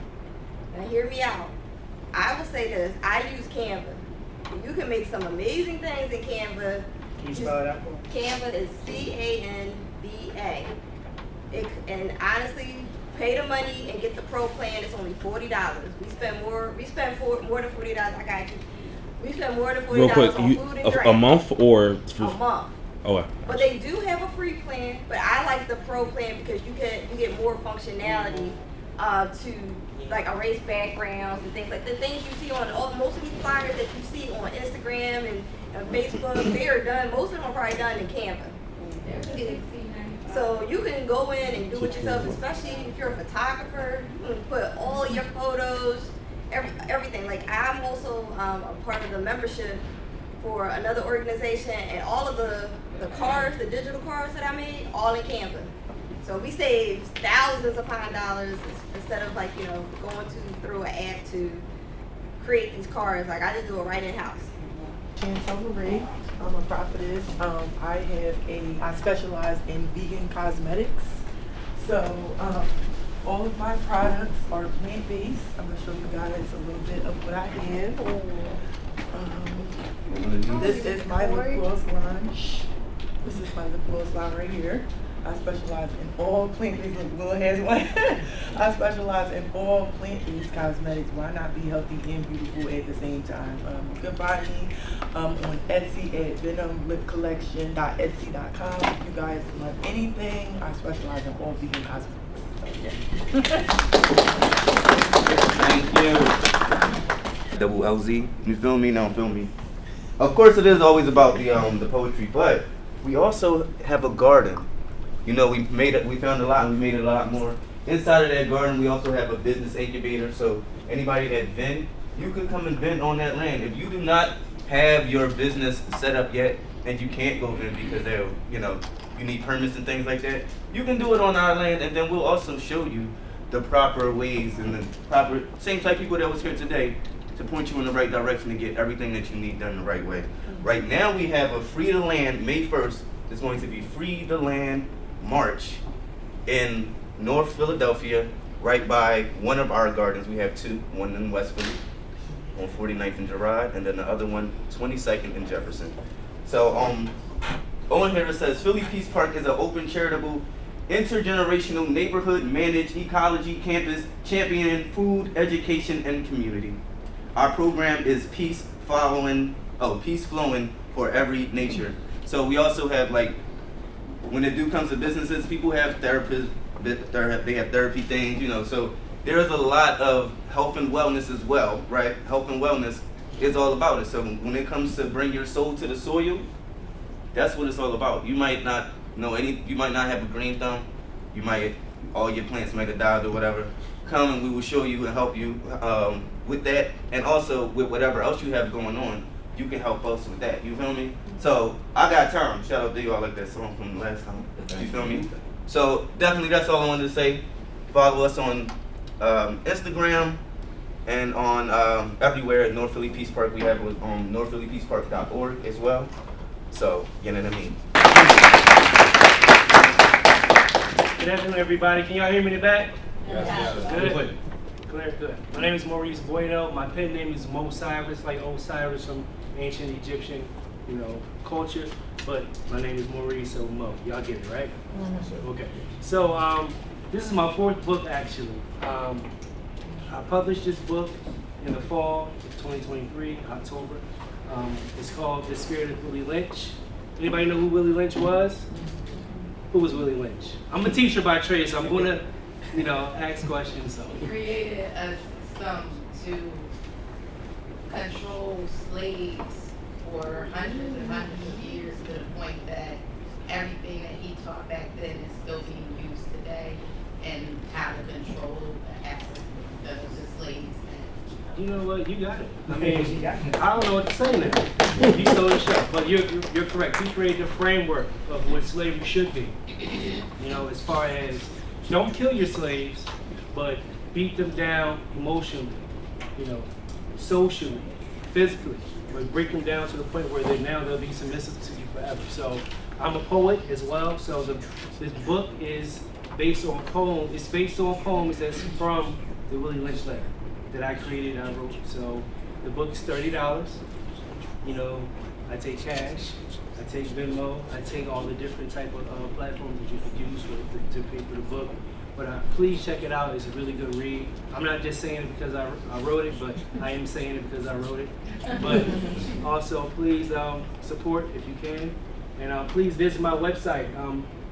It's Invictus, www.invictus-publishing.com. Okay? Yes. Quick question. How do you feel as though Willie Lynch, how do you feel as though that affects black men in today's time? Oh, wow. Great question. So I would say that the framework that's been used as far as like how, okay, who knows about the welfare system, but how fathers were removed from the household, right? And how that impacts children financially, right? Because children who grow up with single parents, children who grow up in single parent households are more likely to become, to reside in poverty, right? So just think about how during the Willie Lynch times when, you know, slavery was at the height, right? Or the inception of it in America, what was happening was you had fathers being whipped or beaten or taken away from the plantation or separated from the family. So now the mother has to be the one to provide for the child, and they don't have the, you know, the representation of the father and the support that it all, you know, encompasses, you know, with raising a child. You know, the physical, intellectual, emotional, social, spiritual, as well as the financial, right? So all of that impacts children today. If you can, you know, understand what I'm saying. That make sense? I'm just going to draw from you. Huh? How do you feel as though that system can be broken from the black man today? Say it again. How do you feel as though, what methods do the black man have to go through to break that system that's being done so today? Well, I would say, break the book. no, I wouldn't say that. Don't say just get the book. I wouldn't say just get the book. I would say educate yourself. Cool. Education. Education is the way that we can all free ourselves from poverty, from violence, anything that's going on that's in our communities or our families, you know, from generational curses, as I would say. Education is the best way to go about that. But also helping each other out, understanding that we are all a part of each other. So, yes. Thank you, sir. Appreciate it. So that's my time. My name is Maurice Bueno Mo Cyrus. Thank you for your time. Oh wait, one more question. One more good question. Go ahead. Sorry. I got close up. How do you feel as though the religious system affects the black man pertaining to the village? How does the religious system? Religious system? Yeah. Ooh. You know what?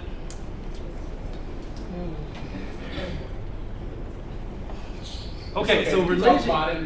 Huh? It's a heavy one. It's a heavy one, and the thing is, I don't want to offend anyone, right? Because I have my beliefs. Just say it. Just like everyone else. Yeah, just say it. You know, but you have to be. You got to know the audience. You have to be respectful. So my thing is, religion is a system. You know, connectivity and spirituality is something as well that's different as well. But you know, to each his own. So that's what I was saying. But we and you can have that conversation after. Awesome. Everybody, any more questions? Spirit of Willie Lynch, new whips and shinier chains. Thank you for your time.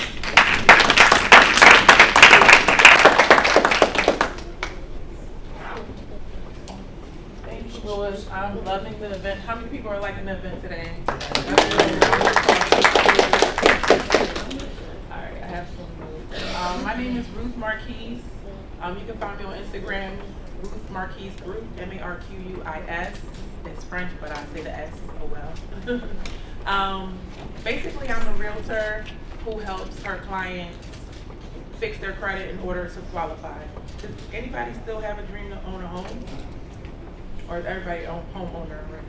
Okay, don't feel intimidated. It's okay. I remember when I first started in real estate, I would send one of my lenders a lot of people, and he just was like, where did you find these people? Like 90 people were like, oh, they all got bad credit or whatever, and then the light bulb just hit. I didn't like the disrespect. I was like, wait a minute, you know. And he was just like, you need to find some better people or whatever. That's when I realized we had a problem here. A lot of people have issues with their credit. It's not because you're not responsible. It's because if you look at how much money the average American makes, and then you look at how much money that a black American makes, it's totally different. we are always like, there's certain people here, and then we're here, right?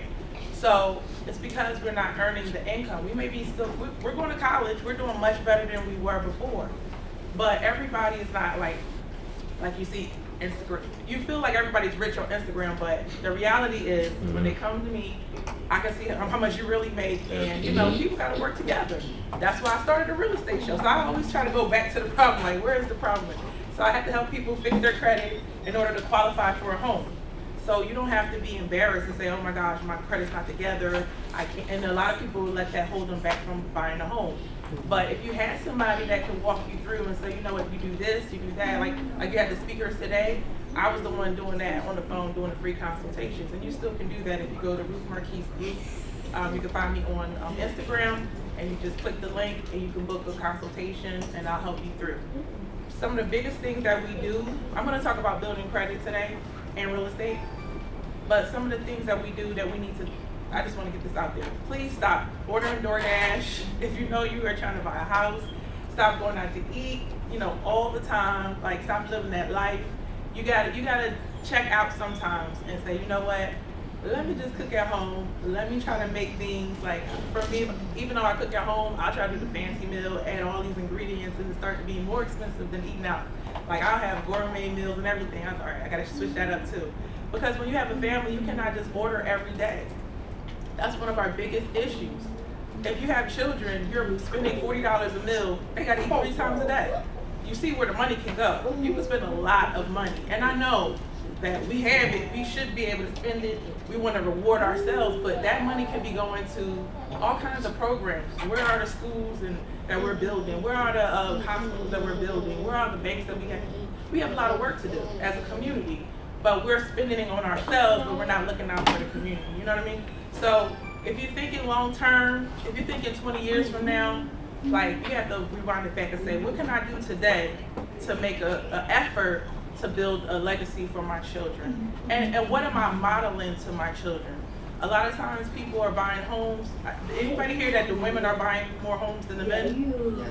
Raise your hand if you heard that, right? So we feel like, oh, well, I don't need a man. I'm just gonna buy a home for myself. I'm tired of waiting for this man. So that became a thing. And I felt bad because what I see behind the scenes is I will help a single mother get into a home, and I was so happy and excited. And then the next day, if the roof is leaking or something happened, she's freaking out. The next day, when you buy a home, you should not be broke. We just want to buy stuff and say, I got it. But then we don't think about what happens after. We don't think about the maintenance. You know, this may not be for you, but it's for somebody that you do know. And so I try to put the information out there online, and people would look up, you know, they would go and hear people talk, but back in the day, years ago, nobody was online really talking about real estate or talking about building your credit, you know, and everybody was falling into the same trap. So you have to kind of rebuild your mindset and rebuild like how you live. It's okay to be a person who is a, what's the name, minimalist, okay? We really need to practice minimalism if you're trying to hit a goal. It doesn't mean that you're broke because you let go of a fancy car or that you had to downgrade your home. I had to start over twice, you know. I have been divorced, I have 4 children, one is in college, another one's about to go in college, and my smallest is a 4-year-old. You know, sometimes you gotta be, I read in a book a long time ago that, you know, a lot of Chinese immigrants come in and they, you know, build, like they'll have the food in the front and they'll live in the back. Sometimes you have to take that out and sacrifice in order to have that money because the money's coming in. If you're making $40,000 but your rent is only $900, I know these are old numbers, but that's $10,800 per month, per year. Where's the other $30,000 going? So when you're looking at the budget, like the other speaker said, you start to realize a lot of money's coming out and where is it going? So if you go through the process of what they said, you'll start to find the holes. But you have to sit down. You have to, you know, what I do, my little secret is I make myself get out there and do the lives. Because now I'm holding myself accountable. And it's not going to happen overnight. Some people, they spend so much, they never save. They don't see the importance of an emergency fund. They're just paycheck to paycheck. Like over 60% of Americans are paycheck to paycheck. I don't want you to think everybody's rich. We're all trying to make it. They might be millionaires and still paycheck to paycheck. I seen a realtor, she was a like hotshot realtor, doing her thing, and she was still getting withdrawals from like the payday loans. You know what I mean? And it just, everything kind of crumbled, but she has the nicest bags and all. And it's okay to do that, but you still can't live above your means. You have to kind of bring it down. So anyway, we're talking about building credit today. When you are trying to buy a home, you're not going to buy a home if your credit is not together. But I don't want you to think that your credit has to be a 700 score. I work with my preferred lender, so therefore we can work with whatever you have. If you have a lot of student loans, it's okay. If you have an eviction, it's okay. Like certain things, it's not going to be a problem. But you have to get above that 620 credit score. You have to get above that 640 credit score. Unless you're going to go conventional, it's going to be higher. More programs that you want, they might need you to have a higher score, but the minimum is 620, right? So a lot of times you have this bad past because you were in the hospital, or you lost a job, or something happened in your life for your credit to be that way. People know what it's like to have good credit. It's just that something happened. Life happens, right? So now, when basically you're looking to fix your credit, people think they have to pay everything off, but that's not always the case. A lot of times, if you don't have any credit cards right now, I suggest you build your credit. So we have a program called the Enhancement Program, where for a couple of bucks a month, you have 3 things reported on time every month, and you're paying it. So what it does is, if you have nothing good going on, if you've been doing the same thing, let's try some new things, add some new things to your credit, and build from there, instead of trying to continue with the things that you have going on. So if your credit score is not moving, that's how we get it moving in 60 days. So it's very important that you build your credit. It's very important that you have somebody to tell you where to go. People think that when you come to a real estate agent, that they're supposed to tell you everything about real estate in one day, or like in one sitting. We don't have that kind of time. Everybody's situation is going to be different. That's why the consultation is important, because they are doing it just for you. You cannot go by, well, my cousin bought a house, so they told me everything. They bought a house one time, but we do it every day. So every time you go to an expert, they have seen different scenarios, and that will determine what they know about how your situation is going to pan out. That makes sense? Does anybody have any questions so far? Yeah, I definitely wanted to take that route, but my credit is all the way down. So, I know there's steps that you got to do in order to be eligible to get a home. So that I've been on that journey for some time. So I would definitely thank you. Absolutely, we can definitely talk after this. Yes. I know a little about it, but what's the trick where you can put your child, like let's say your child's like 5 or 7 years old, you could put him on your credit card or something like that. So by the time he turns 18 or 19, his credit score is high as ever. Oh yeah, I know what you're talking about. Yeah. Authorized user. The authorized user, yeah, you can help build up your credit, your child's credit at an early age. Absolutely. We do it all the time. We do it with grown people as well. Okay. So with time, you want good things. Every month you want something reporting on time. But it's better if it's not $400, $500 car note. It's better if it's something for $20. Yeah. $30. So you got these 3 things. Now it's $55. So as a realtor, when you come to me, if you tell me you have $25,000, I'm not using all that $25,000. I'm trying to get you seller's assist.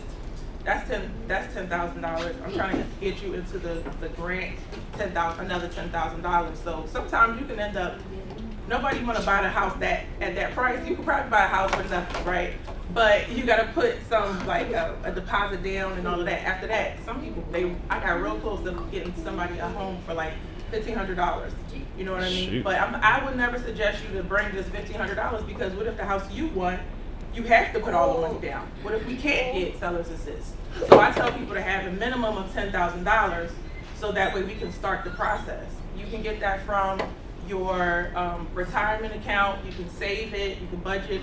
A lot of people get it from their tax return, and so they go from there. But my point is, if you can do the disciplines that we talked about this morning, then when you have a repair that needs to be done in a home, you already have that discipline set. So now you Like we do this thing where we wanna go on a diet, and then when we get to that number, we quit. We don't know what to do anymore. Now we're starting to gain all the way back. A year later, you're at the same or worse, right? But when you are building your credit and you are saving your money and you're trying to, you actually hit that goal, and you stay on a budget for the home. Now you are saving for unexpected expenses, and you're making those repairs as you go. Does that make sense? Yeah. So yeah, it's very simple. It's very easy. You need to make sure you are working, for 2 years, 2-year work history. Make sure you have at least $10,000 to $15,000 in the bank.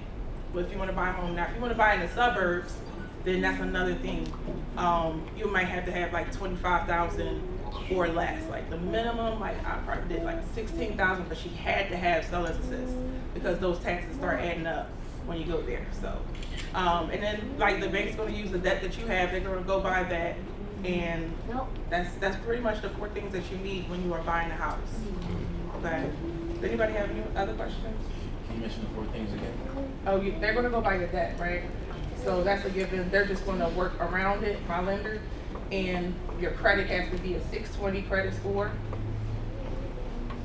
2-year work history, and at least $10,000 in the bank. But if you think about it, if you're going to go rent a house and you have to pay $5,000, you might as well just try to buy a home. You might as well, because it might work out that way. But the problem is when we walk into the house, we want that.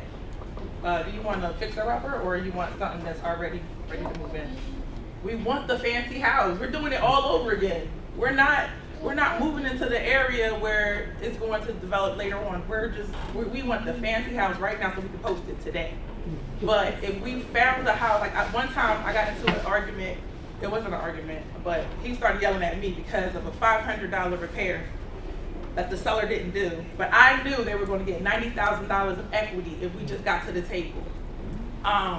Fortunately and unfortunately for me, I was like 7 months pregnant. So I was like, listen, sir, I don't like when people yell at me when I'm pregnant. So we got into it, right? This is a family friend.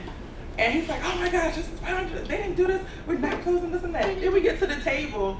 Then they start arguing about, like, you better close. They got into this real ghetto argument at this closing table. And I sit here like this. I'm like, I can't fight nobody.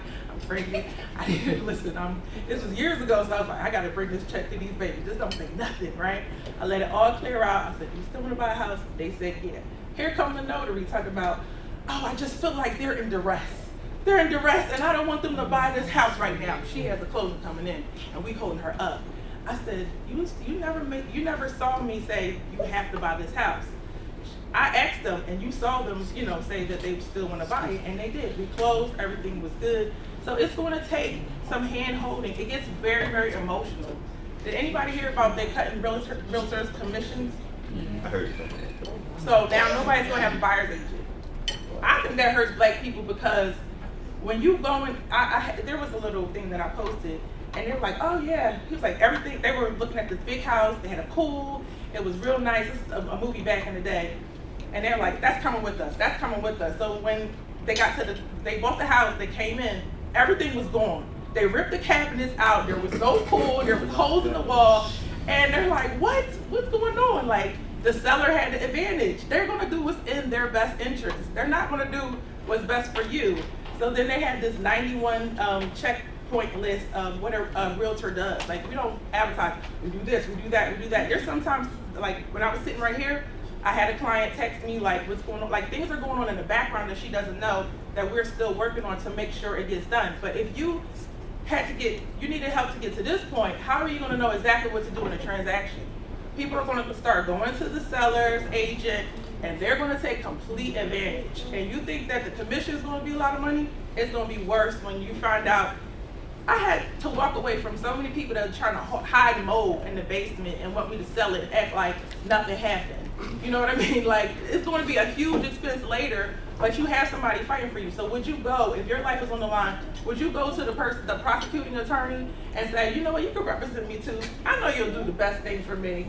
No, of course not. So it's really, we're like lawyers we're not really lawyers. So, but we represent you in that kind of way. We do the similar thing, and we just do this one specific transaction. That's why we can actually sign for you at the table. Anybody else have any other questions? I mean, I think it's going to help you in the end because you're going to be able to set your own price. You can set what your hourly rate is. Like a lot of people don't know, there's a lot that goes on in the background. So, you know, maybe you will only ask for 6% because you're actually splitting the 6% with the other. If you're not working both sides of the deal, you're only getting 3%. So that may work, like I said, in the realtor's favor, where you can charge your premium for your expertise. And that's what's going to happen. Listing agents are going to charge the same amount of money. Yep. They're going to charge the same amount of money, and you know the buyer's not going to be represented, and they're going to have to pay for the money. But creative realtors are going to like try to roll it into the seller concession. I already do that. Like if you come to me automatic, I'm trying to go for the seller's assist, and that's just the way I represent my buyers. And you know our community is we still need to buy our first home. A lot of us still need to buy our first home. We're not all sellers, and then a lot of us are first time sellers. So I represent sellers as well.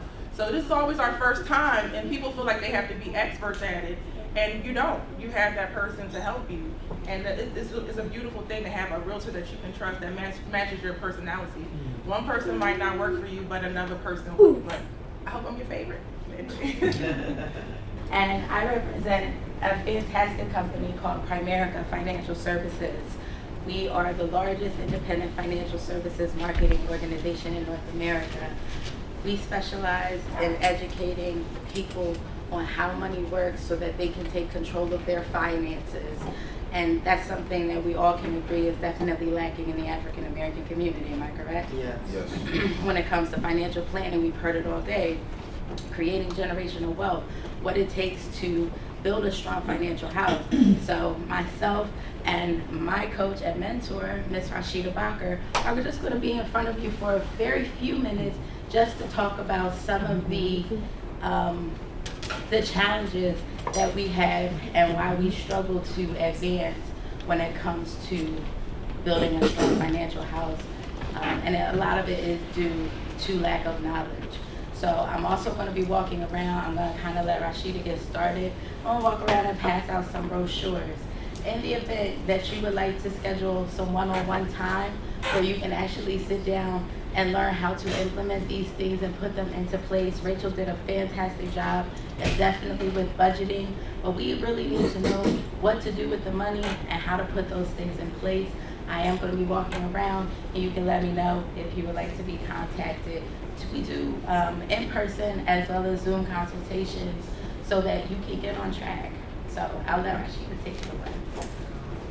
So good afternoon. I want to wear on you. I know you've been here for a while, and so we're going to keep it short. Really what I take from a lot of the speakers today is really talking about financial independence. Yes, it's good so that we're not overspending, but ultimately our financial goal is to have an income that comes in outside of our skin and bones. That's financial independence. Jasmine asked someone, what's your number? If your number is 5,000 a month, 10,000 a month, 8,000 a month, 3,000 a month, we're financially free and independent, even if we're not debt free, but we're financially free when we own something that pays us that money just because we woke up in the morning. And we heard about it with real estate. Jasmine talked about it. What's a bill that she can assign to a house? That house is going to generate the money just because she wakes up in the morning. And the thing about generational wealth is that goes on to the next generation. Imagine you own enough real estate that pays you 8, 10, 12 grand a month. You know, you're making 6 figures. If your bills are paid, and then you're financially independent. I don't do hard assets from a standpoint. I'm licensed with the paper assets, so I do the mutual funds and I do investments and Roth IRAs, so that our job really is to have a cup and fill it up, and we live off of what spills over the cup. All right, and then it's our job to pass the cup to the next generation. So it can be real estate. It can be a lot of business. It's income that comes in that you don't have to go and get. Even when you have a business and you make a great income, or a job, that pays you 100 grand, 200, 300, 400. If you got to get up and be there, there is a challenge if you get COVID. There is a challenge if you get in a car crash. There is a challenge. That's how I'm a registered nurse for education. And that's how I got in financial services, because I did home care in the community. So all the people I saw were Medicare and older. And you can see the difference between the haves and the have-nots. And the haves could stroke a check for whatever was called for. All right? But they all had diabetes. They all had strokes. They all had bed sores. They all had the same disease processes and illnesses. But the haves could stroke a check for whatever. And it didn't matter. I know the gentleman asked before, I need to see it. Sometimes you see multimillionaires walking in Walmart with flip-flops. Sometimes the multimillionaire is driving the F-150, you know? And so it's our relationship with money in our community that makes us think we need to see it on a person. And we like light stuff, and we will drip like the faucet, you know what I mean? And there's nothing wrong with that, but it is a challenge if that's all we have representing our money, our financial status. That's the problem, and so forth. And so success has a language. If you read any self-development books, you won't hear the same kind of things going on. The gentleman back there, he said, when I mentor, we talk about character. It's a book called How to Raise Your Income. It's a Napoleon Hill book. And the book is almost 300 pages. He doesn't mention money until page 260. And the biggest bulk of that book talked about how you do people, how you treat people, where you think you're gonna get the money from. If they don't like you, you know what I mean? If there's a problem with character, then it's so, what I'm saying is that when you read anything with success, whether it's your health, whether it's your money, whether it's relationships, when you read anything with success, all the topics will have the same themes.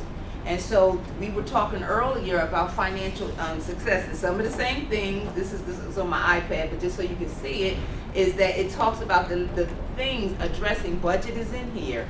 Will, you can teach your children, and we want to teach our children, but Jasmine said my daughter knows what to do with the real estate because she's modeling it, right? She's modeling it. She's doing it in front of her daughter, but she also has the lawyers, and it's set up in a trust because she's not going to trust the second generation to pass it to the third, fourth, and fifth.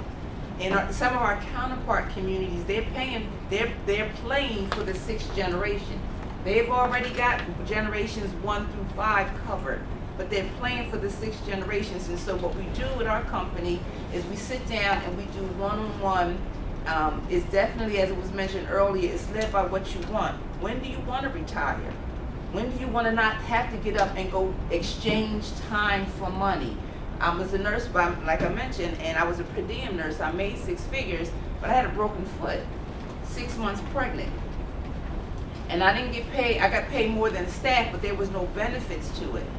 And I knew immediately, and that was my mantra. I didn't know terms like passive income. I didn't know terms like that, or financial independence and what it meant. But I did know that I wanted a massive passive income that came in outside of my skin and bones. And that is really the definition of financial independence. It's as big as you want it to be, but as long, they say wealth is measured in time.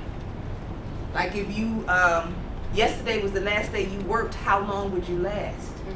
Wealth is measured in time. And I had to be in an environment that kept talking to me like that so I could share that with our community, because Wall Street doesn't come bouncing down our blocks. Wall Street doesn't sit down with us when you don't have the right kind of net worth or you don't have the right kind of cash flow. They don't walk down our community blocks and teach us these things in conversational ways that make sense and is not talking over our head and in a language only they understand. And so that's what our company does. My job is to set up people in entrepreneurship in financial services, get them licensed, trained, and developed, and put a team of licensed professionals under them, so that we can have impact on an office on every corner that speaks to our community, to show them how to get involved in wealth building activities and to put it in place. And so on the services side of what we do, we use certain tools to help that through financial education. Some of the things we talk about is life insurance. It was briefly mentioned earlier. But from our standpoint, our life insurance is an instant estate. If you didn't live long enough to build one, then that check should be an instant estate. I'm in the middle of paying a death claim now, $443,000. Young lady worked at Amazon, and I think she was paying like $80 a month for that. And came home, Amazon has weird hours, came home 3 o'clock in the morning, her car just went off the highway into some trees. And so I'm bringing a $443,000 check to her 76-year-old mother to raise her 6-year-old son. And then I showed her mother, I said, if you just take $300, go below $150. I don't care what you do with it. You know what I mean? But you got to give people some, you know, I think she said retail therapy was a bad word, but if I take all your money, you're going to want to take some of it back because you're going to pay everybody and you're going to do some stuff to feel better. But just $300,000 in an investment that gets off 9% will produce for her somewhere around $2,500 a month. That's helpful to raise a 6-year-old. And then we keep that money growing in investments so that when he's 18, that account will be somewhere around $600,000-$700,000. Now, yeah, we need some lawyers, and we need some trusts, and we need some wills, so it's not evaporated by the time he starts having his children. But that's not a language we have in our community. We don't have those conversations at our dinner table because our parents didn't do that. And our grandparents didn't do that. Not because they didn't love us, but again, the people and the entities who know how to structure that, even with $25 a month, they don't come down our neighborhoods. And so while our parent company is not overly melanated, only about 25% of their leadership is, they have subgroups, women in this company, African Americans in this company, Hispanics in this company, because who better to serve your community than us, right? We can have a conversation that makes sense and it's not over people's heads. So on the services, so the foundation, we always talk about just life insurance, because we can all walk out of here and get into a skid and get in a car crash and we all die today. Is there an instant estate coming to your family? Or do we already have one that will immediately transfer to them? That's why we talk about life insurance being the foundation to a financial house. And then from there, we do talk about budgeting. People always say, I don't have no money. Yeah, you got the chicken wings and pizza money. You know, we know everybody has. You go and, you know, Target for 2 things, you come out with 3 bags. We all do that. So there are money. I mean, $200 a month at 12% in 30 years, you're a cash millionaire. You know, take some time and consistency. $1,000 a month at 10%, you're a cash millionaire in 20 years. So those are the kinds of things. It's something called the Rule of 72. Anybody ever heard of Rule of 72? It's the way that compound interest works. And so we talk about putting money, not necessarily in savings, because if I put money in the bank, whatever I put in that bank is what's going to be there next year, next 5 years, next 10 years, because there's not much interest on the bank. If you Google the average checking and savings account, you don't even have to put a bank name in. It's less than 1%. This is the Rule of 72. There's some literature. Well, I think Lisa gave out a lot of it, so it might be even in your brochures, but it just says wherever you put money and you get interest, if you divide that interest number into the banking number of 72, it'll tell you how often your money will double. So let's say the banks give us 1%. If I put $5 in a 1% account, 1 into 72 is 72. It's going to be 72 years before my $5 becomes $10. 72 years. And you ask most people, where do you save money? Where are they going to say? The bank. The bank. You wonder why we don't get wealthy, right? And it's fine for putting take. It's fine for putting take. All right? But it's not designed to grow money. And so we show people how, on the paper asset side, how to grow money. Real estate is another asset that if you own it, it will put money in your pocket, investment real estate in particular. And so wherever you can put money that's designed to give you a monthly paycheck, that's how you build financial independence. And that's what we help our families do. Obviously, debt elimination, because the Rule of 72 works with Visa too. What's the average credit card rate? 19%. Divide that into 20, and that's how Visa makes their money from us. So it's the rule of money. It's what compounding interest is. And so we sit with families and we ask them, what is it you're going? And sometimes it isn't enough money in the house with these champagne dreams and this beer money. And so we do talk to families about helping them make additional income as well. And so I just kind of wanted to touch on that and put some literature in your hands. So if you go home and you're eating later on tonight and you're thumbing through, you'll see some things, and our contact information is in there. And then Letha has the clipboard that you can put your contact on. And again, if we miss each other, we'll be able to reach out to one another and sit down one-on-one. It's very generic because I usually have a PowerPoint, but even then, it's sitting, all of these are just educational theories that work, that we put in place, but how does it apply to you is based on what it is you want and when you want it, and so forth. And so Letha's going to come up, she's going to tell me one of these levels a little bit more on the life insurance piece, which is the foundation. It just talks about if you don't live long enough to build the estate, a life insurance check should be an instant one. And she's going to touch base on that.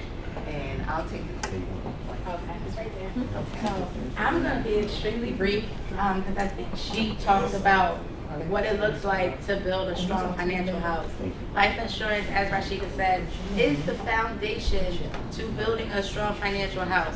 Because while I'm saving, while I'm investing, while I'm growing money, if God forbid something happens, what happens to my family, right? We have all seen a GoFundMe. We have all seen people pass away. We've seen celebrities pass away, and there is no money, right?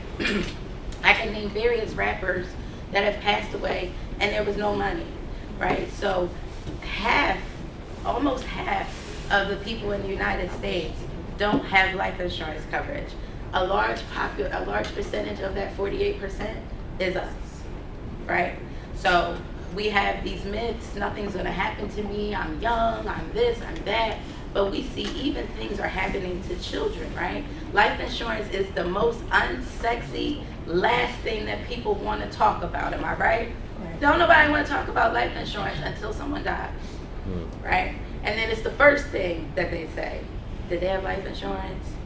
They ain't have no life insurance. You know, and so then it's the fish fry, then it's the pass the hat, then it's the GoFundMe. We made GoFundMe rich, and it was created because little Johnny was going to the championship game and they wanted to crowdfund or raise money, right? People are now using that as their method of life insurance. So they get the money to get buried, right? What does that mean to the people that you leave behind?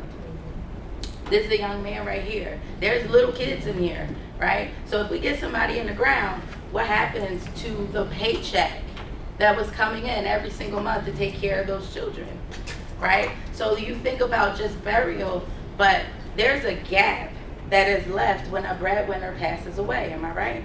True or not true? Mm-hmm. There's a gap. If you make $3,000 a month and that's paying the rent or the mortgage or food in the refrigerator or whatever the case may be, and that money is not coming in, we think we rolling around on the ground when our loved ones died. And a part of it is, but the other part of it is we rolling around because we trying to figure out what are we going to do now when there is no money coming in because the paycheck went with the breadwinner. So there are two different types of life insurance. Does anybody know them? Term and whole? Term and whole life, right? Who could tell me about term and whole life? Anybody that answer? I like to make it interactive so y'all don't go to sleep on me. Whole, got something to do with age 100? There's our term can go to 100 as well. Has cash value, supposedly. There you go. Whole life has that cash value that you see on TV, and it has benefits that you can, the B word, you can borrow against. When is the last time you went in your bank and took out money and they told you to fill out a loan application? Would you do that? Would you go in your bank and go to take money out and they said fill out this loan application? What are you gonna do? It's my money or I'm borrowing money? No, it's your money. And they tell you fill out a loan application. No, I'm not doing it. You're gonna flip the table, right? Yeah, you got that You're right. gonna get indignant in there because it's your money and I want it now, and you're telling me I have to borrow the money. I've seen that though. I've had that happen. They didn't have enough money. Like one time, I asked for a particular amount of money and they told me I couldn't. Right. So I don't know if y'all are in the business of borrowing from yourselves, but a lot of the times there's a lot of different kinds of whole life. You might hear be your own bank. Anybody heard that term recently? Be your own bank. We have a banker here. There he is right there. When the bank started, they didn't use their own money. They used FBI, other people's money. But OPM, other people's money. But they're telling you to use your own money to become your own bank, right? But then at the bank, they're using money and investing it in the globe. They're using your money to invest it into the global economy, and they're giving you 1% or whatever the case may be. So being your own bank, you gotta fund it. That's not how banks work, right? And they're attaching it to a life insurance policy. So if I borrow the money, how does that affect the life insurance that I need if God forbid something happens to my family? So we have a philosophy where we talk to people about term insurance, because you can rent an estate until you can grow an estate, right? So I may not have $400,000 that it would take to replace my income if I don't make it home, but I can rent an estate until I can grow that money. A lot of the times we want to live the good life and we haven't saved and invested the money. So life insurance is an instant plug to creating an estate, right? And a lot of the times whole life was marketed because did you know that prior to 1981, if you were not light-skinned enough, you could not get any insurance that grew wealth? Did y'all know that? Dang.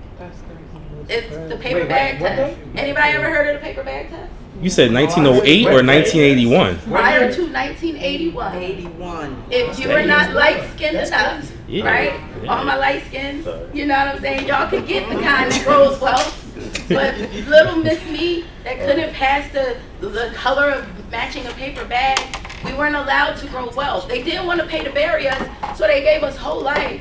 But they didn't want us to get anything that could grow wealth. We listening to Willie Lynch, right? He's talking about the things that were designed systematically to keep us down. Life insurance was one of them. Consequently, when my father died, he was a chemist and he was very successful. He did not know that there was the kind that could grow wealth. He passed away and he left me $10,000. That was gone before I got to college. He passed when I was 16 years old. What if everybody in here left their kids $250,000? How would poverty change? Right? Because people are going to pass away, it's a part of life. But if there was an instant estate in our communities that every time somebody passed away, $250,000 was coming into that household, how would life be different for Black people? You ask the question, how can we fix it today? It's that. We live in a poverty mindset, a crabs in a bucket mentality, right? So we always trying to pull each other down. We always trying to compete for money. We're always trying to do these things. But if we created an estate where we all could grow, we all could invest in properties, we all could start things to help us to advance and pass generational wealth, life would be different. Would you agree? So that is the power of life insurance. I don't know if you have life insurance. I don't know what kind of life insurance you have. But if you have it through the job, who could tell me what happens if you lose the job? You lose the coverage. Yes. So what does that mean when you're 10 years, you worked at the job 10 years, you don't work there anymore? And then you go to try to get insurance, but now you got a medical problem. It becomes challenging, it becomes expensive, right? So we tell people to have something outside of work that is portable no matter how many. My sister changed jobs a lot. She's a nurse and she goes where the money is. Because she has something portable that does not change no matter where she goes, job insurance is great to have. It's dirt cheap, keep it. But use it as a addendum, not your primary life insurance, right? We also, whole life tends to not give the higher amounts of life insurance coverage. So if you make $50,000 a year and you've got a $50,000 policy that you're probably paying close to $100 a month for, what does that do if you have a 2-year-old? How long does the money last? Not long. We try to make the money last, right? So we teach people to rent the estate until you can grow an estate. I know that Nico is going to talk to you about investment solutions as well. What would happen if we did that? If we plug that gap to make sure that no matter where we are in our financial journey, if God forbid something happens, we have an instant estate that goes to our babies. And yes, teaching them what to do with the money. My children know what to do with the money whether I'm here or whether I'm not here. right? So how much do I need? They say a rule of thumb is you need 5 to 10 times your income, right? Some of you all have a brochure that says how much is enough. You open it up, it's telling you how much based on the money you bring in on a monthly basis, how much is needed. Say you bring in $3,000 a month and you say all of that goes to my children, right?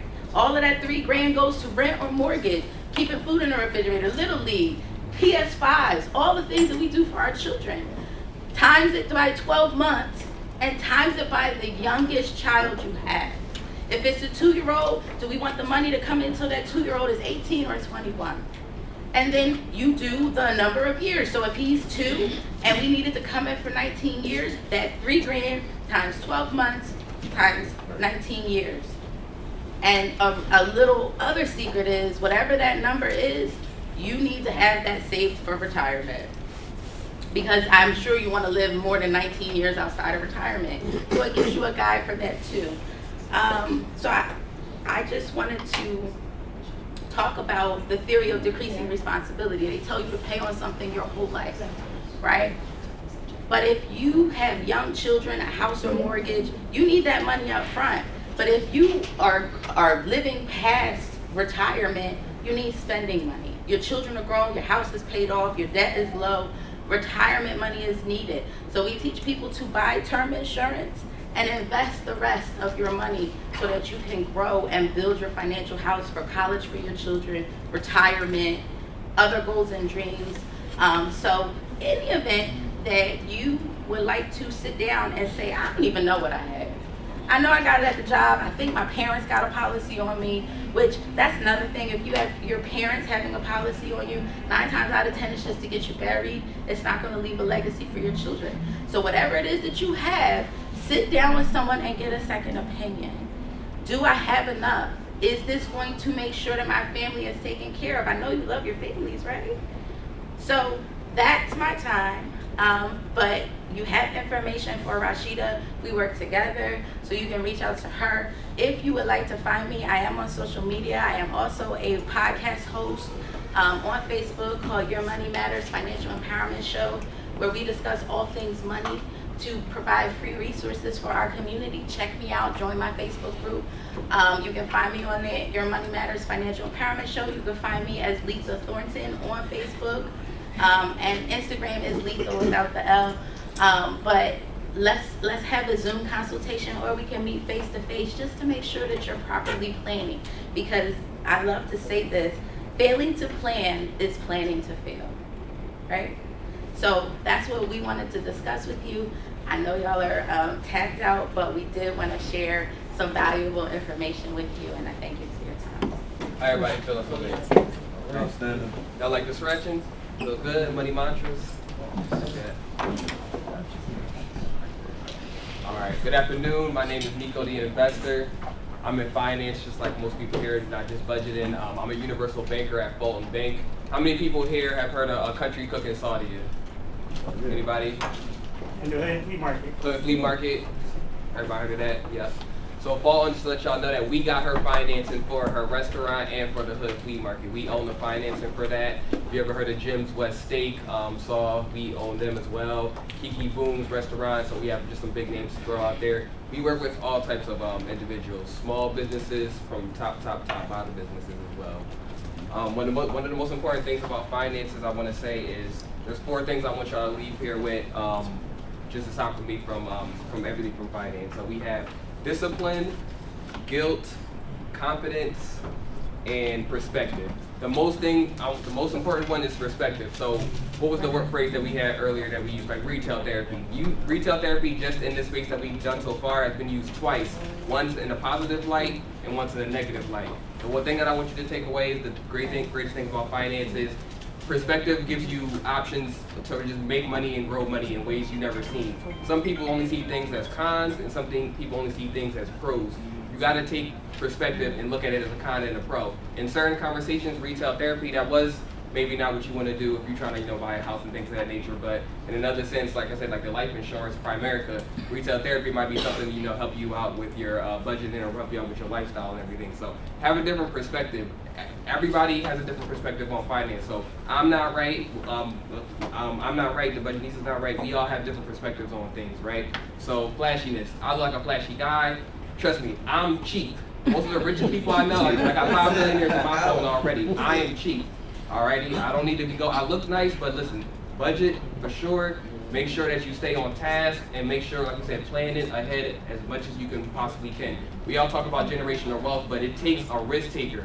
One risk taker. You want to live for your generation, 3 generations, that's almost a century of what you have to do now to set up your whole family for 100 years down the line. Do you know how hard that is to really say, I want generational wealth? It's not something that we can just think is just 1, 2 easy steps. You have to really be disciplined to really bring home everything that you want. How many people here want generational wealth? I know I do. That's right, that's what I'm talking about. Another thing I want to get into is cryptocurrency. How many people are familiar and heard of cryptocurrency? How many people in this room own cryptocurrency? Okay, we got a few hands. Bitcoin. So we always hear the big names, right? Bitcoin, Ethereum, XRP, which is Ripple. It's always good to get into the big names like Bitcoin and things of that nature, but I want you to look deeper into the cryptocurrency, okay? Cryptocurrency, for one, is nothing but just digital currency, right? We all have banks. Most people here probably have debit cards. Some people probably have cash, but cash is not king. COVID almost kind of killed cash, really and realistically. So it's always good to have cash, but there's nothing wrong with keeping your money digitally. Almost all money now is digitalized. So that's all cryptocurrency is. There's no fancy little terminology or nothing like that. It's just digital money that we all have. The best thing about cryptocurrency is it's decentralized. Decentralized versus like how banks are. Centralized means when you want, the bank tomorrow is closed, you can't go to the bank and take out $400. You can have $1 million right now, but if you lost your debit card or whatever the case is, and you need to go to the bank, you physically cannot get your money. With crypto, we don't have to wait. We don't have to wait 3 to 5 days for processing times. We don't have to wait 7 to 10 days for a refund. You ever process a refund? They take it out in 3 seconds, but it takes 7 to 10 days to get it back, right? We hate that. Crypto eliminates all of the processing times and everything, and because it's decentralized, it means that you, us individually, we control that. We control where the money goes. It tells you, it gives you a transaction code of where it's routed to. So if I send my wife some money, if I send Shantae some money, it's literally on a ledger. It's all nothing but a digital ledger for me to be able to see where it goes and how it's funded. And the best thing about crypto is a lot of times you can get dividends off of it, so you can stake it. So like stated, it's nothing wrong with having a bank account. We should all have bank accounts personal, and if you have a business, you most certainly should have a business bank account. But again, you don't need to have $1 million in your personal bank account, because money in your bank is not being used. I work at the bank, at Fulton Bank, so I'm telling you that now. I have clients who have $3 in their personal account, but 150 plus in their savings accounts or in their escrow accounts. All type of accounts you can open for that nature, for things of that stuff. So crypto, I want you to get into it, and not just the big names. By the time you hear it, like Bitcoin, it's at 60,000 now. It's not that it's too late, because it is supposed to go to beyond places, but for you to be able to get a profit in a time frame or a time frame that you would like, it's better for you to worry about some of the literal coins. So if you have a pen or a paper, I just want to give out some of the gems right now, and just give you some of the cryptocurrencies you should be listening into. So for one, I want you to type Solano. Write down Solano. That's a new coin. It's not a new coin, but it's a coin that's just been digitalized in the last couple, like 5-6 years. Can you spell it? SOLANA. Thank you. The hashtag rate for that, which is a ticker symbol. But stocks and cryptocurrencies, they all have ticker symbols. So the ticker symbol is just the abbreviation for it. You can put ADA next to it if you would like. The next one I want you to write down is XRP. So hashtag or money sign XRP. I want you to look into USDC. Now USDC is nothing about a digitalized coin. For even the government owns USDC for just $1. Like the dollar is backed by nothing since Nixon took it off the gold standard. So like you said, you keep your money even in the savings account in the bank. The rate isn't even going to be 1%. It's going to be like 0.02% or something around that nature. For crypto, they're giving out 5 to 10% APY, annual yield percentage, on your crypto for USDC, which is just $1 coin. 5 to 10% APY on it. So you can get paid every month. You can get paid every 3 months. They have it in terms of what kind of plans you want to do, but I think it's really, really great to just have the money, instead of putting all of it in a bank, put it inside of a USDC crypto coin. Now, and if you want to know where you can purchase cryptocurrency, they do have it on apps like Cash App and Zelle and things of that nature, but it's better to get on an actual real exchange. So has anybody heard of Coinbase or Crypto.com? Like I know, like in it used to be the Staples Center, but now it's the Crypto.com Center, and things like that. But it's for the stadiums, all the NFL stadiums. All the cryptocurrency companies are are mega capping it right now. So they're buying all the stadiums, they're buying all the real estate. Even the U.S. government, they own Bitcoin. They won't tell you that. They don't. It's not advertised greatly by the Jerome Powell and the federal government, but they own cryptocurrency because cryptocurrency is the next stage of evolution of money. A lot of people are scared of it. I know that it's it's new and it's something new that has never been seen before, but it's so important to get into because we can just do so much more with it, even for your businesses. Like imagine your businesses being able to accept cryptocurrency at any date, at any time, be able to apprehend, like I said, refund processes times and things like that for your customers compared to other people. You're going to be ahead of the curve, and it's just better to get ahead of it now, I feel like, instead of later. So as soon as possible. I do consultations on cryptocurrency.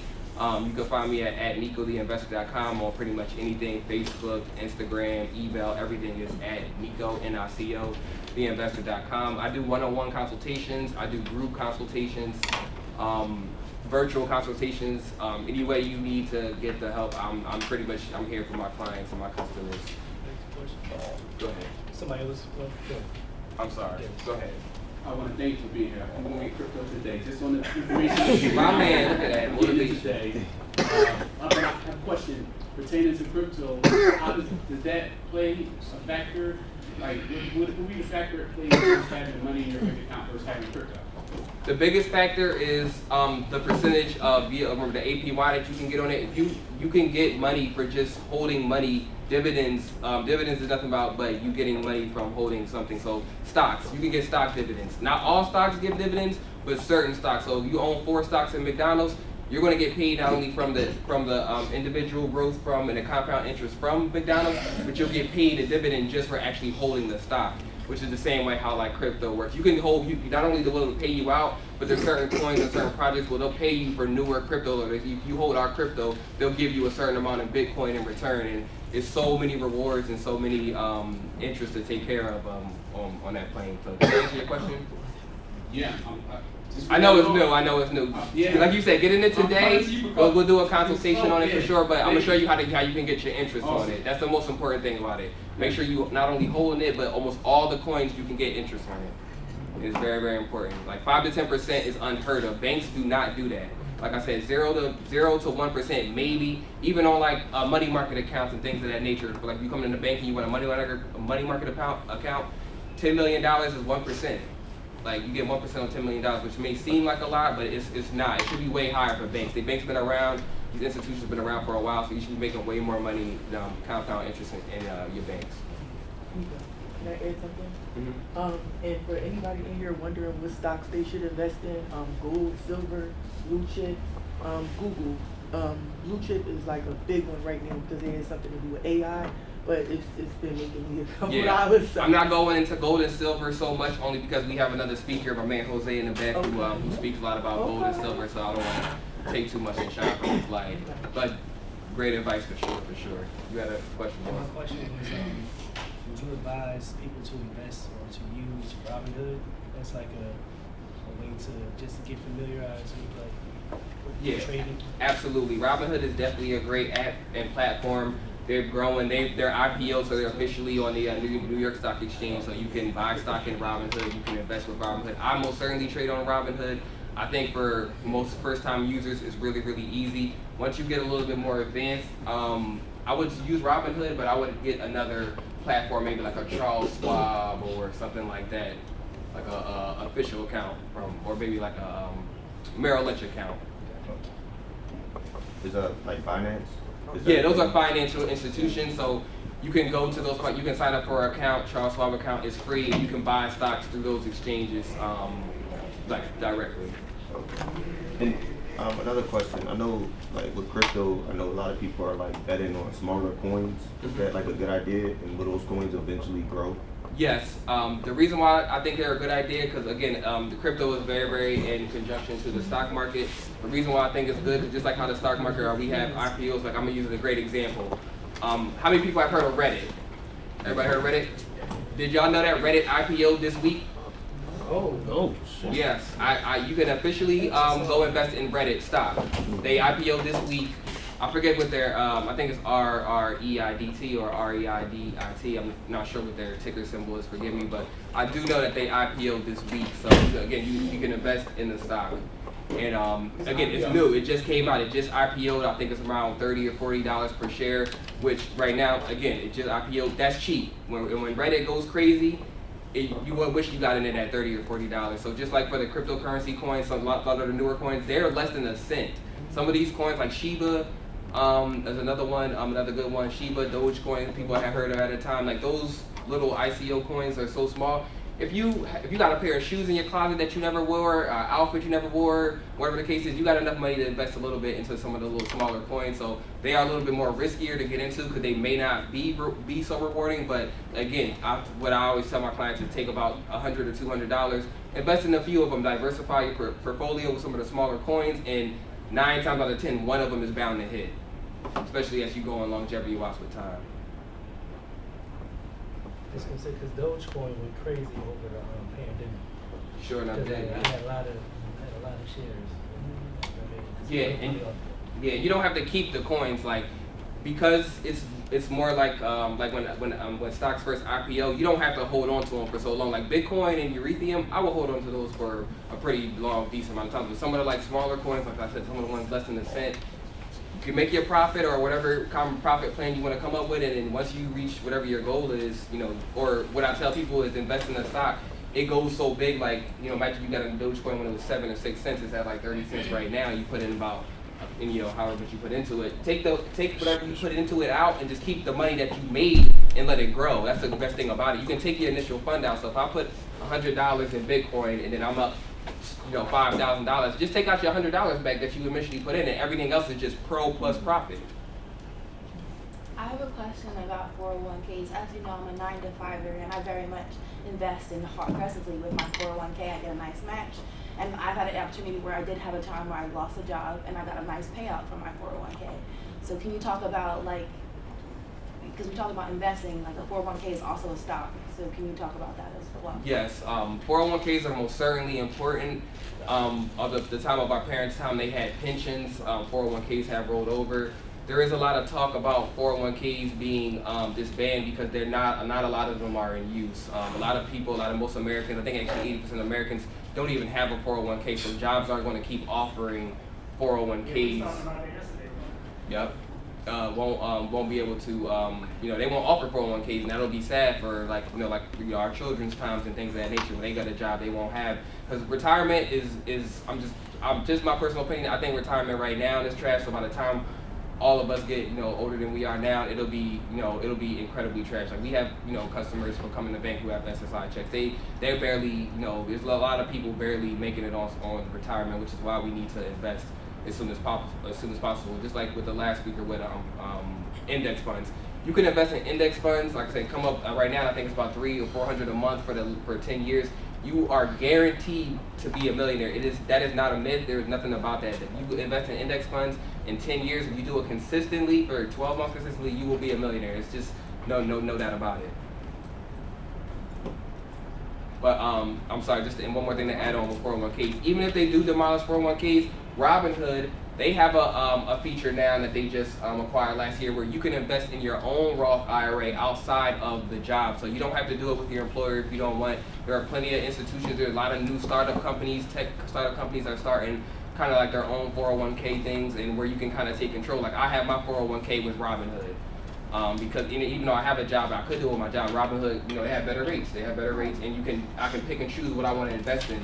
When you choose a company, you put the money in, but you don't always. You can, but a lot of people don't always know. You get to choose what you invest in, and sometimes people don't even know what they are investing in, even if they did know that they had that option. So it's always better to just kind of, like I said, do a little legwork, do a consultation, and invest in what you want to invest in. The Robinhood has a way where it can just, I know you said you choose, but just say you're really lazy. Do Robinhood have a way where it just takes like a percentage of your check and it chooses where to put your money at? Yes, correct. You want to go that option route, and they have that. It's like a tier thing. Like have a tier 1 where you kind of pick what you want. They have a tier 2 where you'll do you pick half, and then they'll pick the other half, and then they'll have a tier 3 where you can just pick the industry. You want to just invest in healthcare, technology, real estate. Just like real estate, you can invest in real estate not only just by buying property. You can invest in real estate by buying real estate stocks. Like one of them is another one is it's just the hashtag and this O. It's called Realty. What's the gallery and the Simon Properties. You can invest in that. All type of ways. And again, most of those companies give you out dividends, so you'll make money from having it, holding it. If you want to just do an industry or a sector, you can do it just like that. That's what most index funds are. So if you do an index fund like Vanguard, VOO, it just takes a whole bunch of the industries like healthcare. Like we don't want to just choose one stock, it'll choose like 50 or 100 healthcare stocks, and you just put the money into it. So as long as the healthcare industry is doing good, you will be fine. Alrighty, and just before I leave on a note, I'm also a universal banker with Fulton Bank, so we do sign up personal accounts, business accounts, LLCs, S-Corps. We do business funding, we have business grants. We have right now specialty. If you are a small business, veteran, woman, LGBTQ, anything like that, we have funding just for that. Like we have funding we have to give out. The bank has money they literally have to throw away and throw out. So I want everybody, if you have a business or you want to start a business, please come talk to me. This is the perfect time right now, especially this year, to go get the funding. We have grants, we have all type of incentives and programs. Was there any other questions? Anybody have any questions? Yeah, I'm interested in that last point you just said. Okay, I got my business cards right here. I have my work ones and I have my my trading ones, so I'm gonna hand them out to both. So ladies and gentlemen, give a round of applause to Jose Gonzalez. Good afternoon. Round of applause for yourself for making it out today. So I'm gonna tell you a little bit about myself, but first I'm gonna tell you why I'm here. All right. My thing is teaching people how to think rich. I believe that there's no poor people, there's no rich people. However, there are people who think poor and people who think rich. Okay. So I'm gonna talk to you about one of the key components into changing your life, which is changing the way you think, the things that you believe, the things that you say, and the things that you actually do. Before I get into that, I'll tell you a little bit about myself. So I'm an entrepreneur, I'm a coach, I'm an investor. I have a couple of businesses. One that Lewis mentioned is Keto Cooking with Love. I've been a professional chef for over 25 years, struggled with health and weight. Lost 100 pounds in 5 months. I've helped hundreds of people lose thousands of pounds. I have a culture program that's exclusively for women, one that's exclusively for men, where I teach people how to get healthy based on biblical principles. My other business is that I'm a certified water analyst. I help people purify the water in their homes and businesses. So right now I'm in the transition of moving to Florida because we're opening a big office in Port St. Lucie. So I'm actually up here this week to be here with you guys. And then in addition to that, I coach people one-on-one. I have a mastermind. I do some mentorship, and that's that. But that's all around the mindset. So I want to teach you about, or share with you, who likes taxes? Good. That's what I expected. Right? I'm going to talk a little bit about taxes today. I'm not an accountant. I'm not a CPA. You should definitely consult with one. But I'm not going to talk about taxes in a practical, literal way. Like, hey, you need to apply for this earned income and you can write this off. I'm not your guy for that, okay? I'm gonna talk about taxes in terms of mindset, right? Because I don't even know how taxes are defined in the dictionary. I'll tell you my definition for taxes. Taxes are things that you have to pay that you do not want to pay. Would you agree? Yeah. All right, awesome. So I'm gonna share with you some ideas that will hopefully help you pay less taxes. Okay, so there's one major tax that we're all a victim of, and we're all usually unaware of. That tax is called inflation. Most people don't realize that inflation is a tax, and I'm gonna tell you why. So back in the days when politicians would run for office, they would make all these promises, and when they would win, to fulfill those promises, they would have to raise taxes. Right? Because everything has a cost.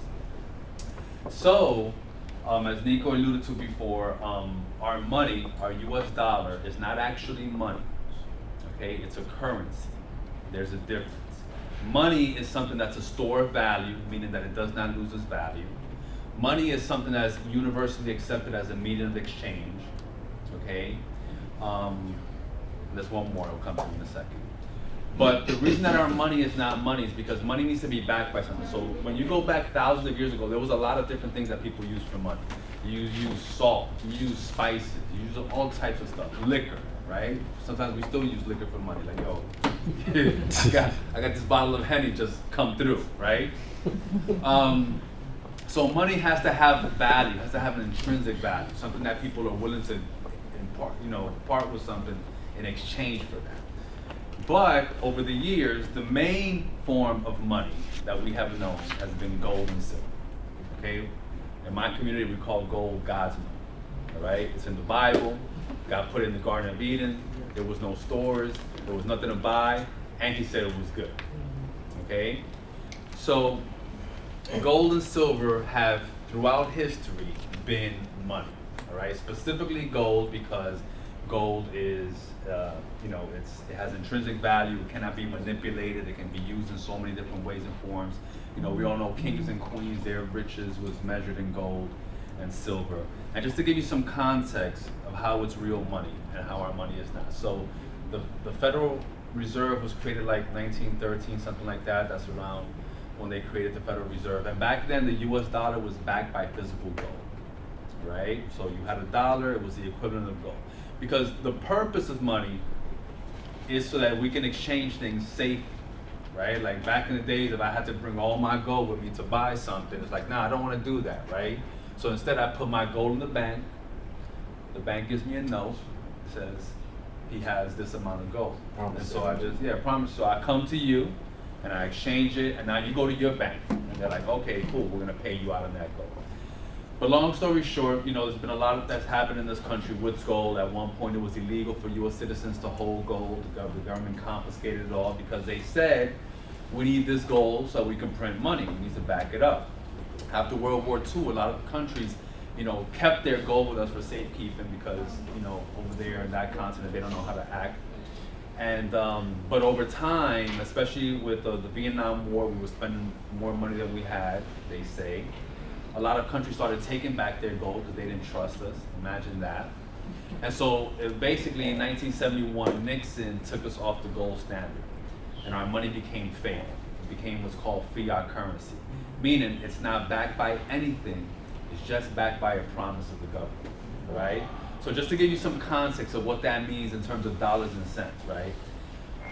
In 1965, 1 ounce of silver was worth $1. Okay? Also in 1965, so $2,500 in 1965 could get you either 25 ounces of silver or a brand new Ford Mustang. Okay? Fast forward today. Do you think that you can buy a brand new Ford Mustang with $2,500? Could you put a down payment on it? Probably not, right? But if you had 2,500 ounces of silver today, you can buy two brand new Ford Mustangs. Okay? Let's talk about gold, for example, right? Average price of a house in America 20 years ago, just 20 years ago, average price of a house in America was about $150,000, right? Or about 1,000 ounces of gold.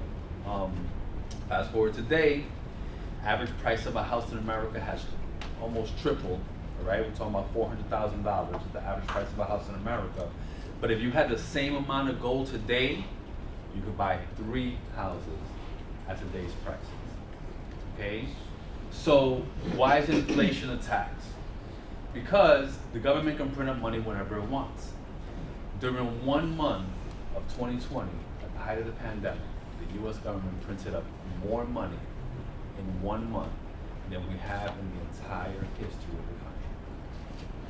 We're living real life monopoly. If you know the rules of monopoly, the bank never runs out of money. Okay? So now they don't have to raise taxes for stuff. They can just print it.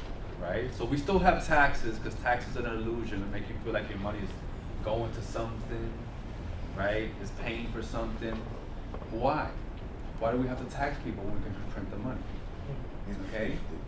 Brainwashing us. That's why I said I teach people how to think rich. Right. Right? Because there's no poor or rich, it's just how you think. So my encouragement for you all here is that you came here to get answers, but I hope that you leave with more questions than answers. Okay? Because if you're not actively thinking about life, about money, about whatever it is, you cannot improve that. Okay? You cannot understand it, and you can't help but to be a victim. All right? I'm gonna get to your question in just 1 second. Now I want to give you this analogy. You ever play spades with somebody that can't play spades? Doesn't this person get mad that you destroy them? They don't know the rules. A lot of us live in frustration because we're broke, but we don't know the rules. Okay? So you can't look at society or this person or that person and say, I'm in this situation because of so-and-so when I don't know the rules. So my encouragement is that we leave here with a sense and a spirit of curiosity to learn. Okay? You had a question back there, brother? Yes, sir. So I put this on camera. Okay.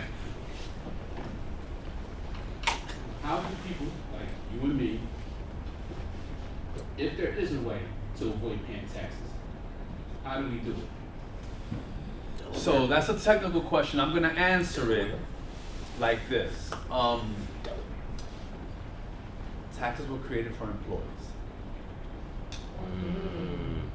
I'll give you an example. When you think of employees, you think housekeeping. You think nifty 50. How about NBA player? D'Angelo Russell plays for the Lakers, makes $31 million a year. He's in California. He pays 50% of his earned income in taxes. Now that's still a bag. It's still $15 million that he's clearing. Taxes are created for employees. Okay? So if you want to pay less in taxes, you have to learn the game. You have to have a business. You have to have something you can write things off on, right? You want to invest in real estate. Invest in real estate under the umbrella of a business. So that when you get wiped out, when something happens, that business is dead and your financial house is still in order, right? And so my encouragement is to get with professionals, people like Nico, everyone that spoke here today. Learn, learn, learn. Okay, go ahead. You have another question? I don't know this, but I just feel it's a good question. What is the tax breaks that ministers or people of the cloth have when it comes to this? So that's that and the first question are both really for someone who's a tax professional, but just to answer it like in an overarching sense, churches are 501c3s, they're not-for-profits. So the same tax breaks that a church has is the same as a non-for-profit, but those specific questions are going to be more for like your tax profession, because it's gonna based on your business structure, what industry you're in. So I have two questions. Yeah.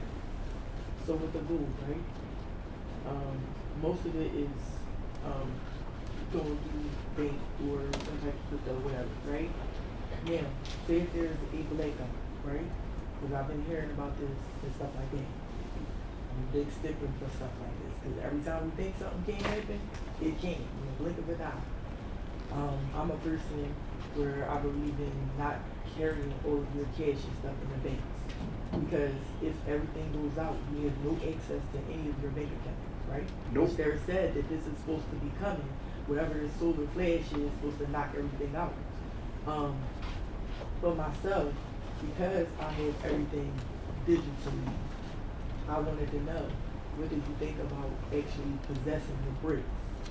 Because that is something, okay. Yeah, so that's what I encourage people to do. I encourage people to own physical gold. Correct, all right. Don't keep it in your house, right? But I don't keep mine in my house, okay? But I encourage people. I teach people how to acquire physical gold, where they, I also collect. I'm also into collectibles, because it's there's like 5 major things that the wealthy keep their money in. We all know this, right? Art, right? Things that appreciate, things that have value, right? Luxury real estate and you know, gold, silver, in real estate, right? Real estate. But those are like tangible things. So I like tangible assets. Like I'm not against anything, right? I'm not against crypto. I think you should dabble in all of that. I like tangible assets. So I do encourage people to have physical gold, and silver, and then I also do collectibles. There's also ways to have gold and silver decentralized as well, similar to crypto, which I help people with as well. So if you want information that I can share with you offline. Where do you get your physical gold from? So there's a few companies, and there's one company that I use that is called 7K. There's another company that I use that's called Amrex. But there's a few different companies, and I recently started purchasing from Miles Franklin. So, but what I encourage people is like to do your research and learn. Like it doesn't really matter. Well, there's some benefits to some, but you have to learn, right? I'm a chef, so think about it like this. Like people say to me, "Oh, how do you make this?" Right? But as a chef, I know like before you could even mess with that dish, there's some other things you need to learn, right? So like that question is like the dish, right? But before we get there, like there's some other things. So I would start with just learning, like whether it's going on YouTube and listening to videos, whether it's reading.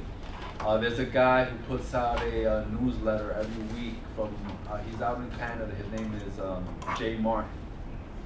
And he puts out a newsletter every week. He has a bunch of YouTube videos. He teaches people a lot about gold and silver, and so I would just start learning. And once you start learning, then you're gonna get into a community and start finding out other names.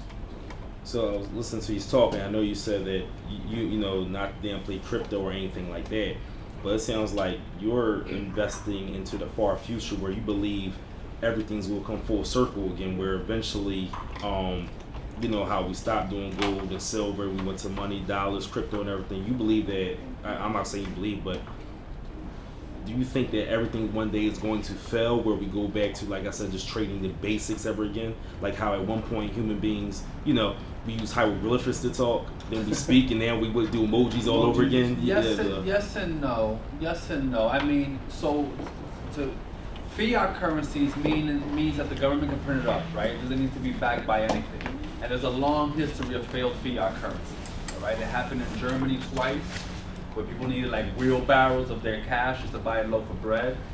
It happened in Argentina. It happened in Zimbabwe, right? Where it was like, their inflation was in the trillions. Okay, here we talk about like what, 8%, 6%, 12%. They had like 1 trillion% inflation, right?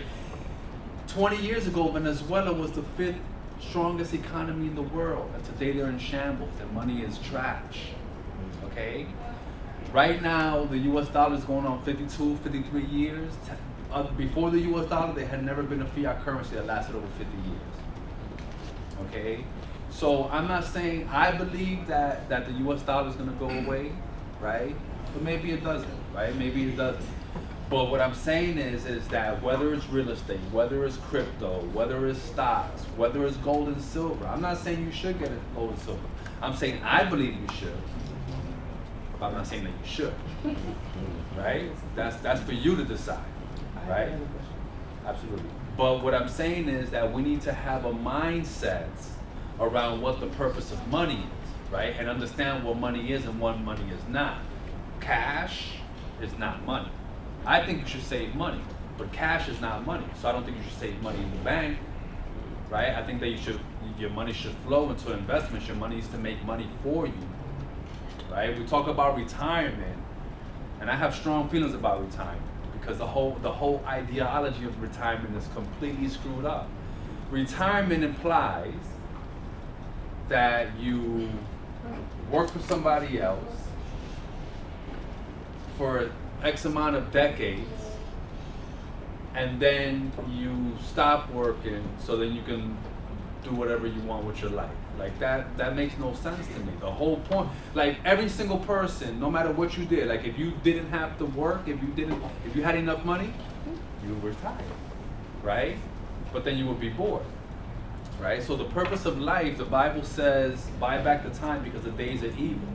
Meaning that we're supposed to be investing our time and doing something that makes you money so you can actually live life and contribute and serve and not just be going to a job that you hate.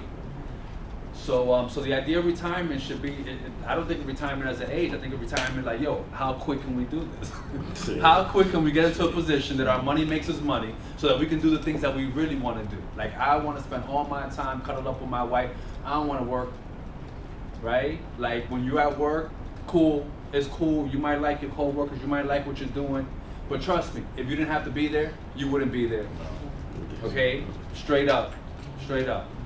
I just want to say, I love and I respect what you think. And I probably can ask anybody that I know this question. But if America was to fail, where would be your place of destination? Ooh. I mean, so I know you thought of this as well. I know. But what do you mean by fail? Like the economy crashes? Yes, sir. We've done that a bunch of times. I ain't worried about it. So do you have a place in mind? I ain't worried about it. I can live anywhere. He's talking about apocalyptic. If it fails apocalyptic, then you know. I mean, like just to answer, like you know, I want to play devil's advocate for the purpose of the question, but to tell you my real answer is, I don't care. It's America right now.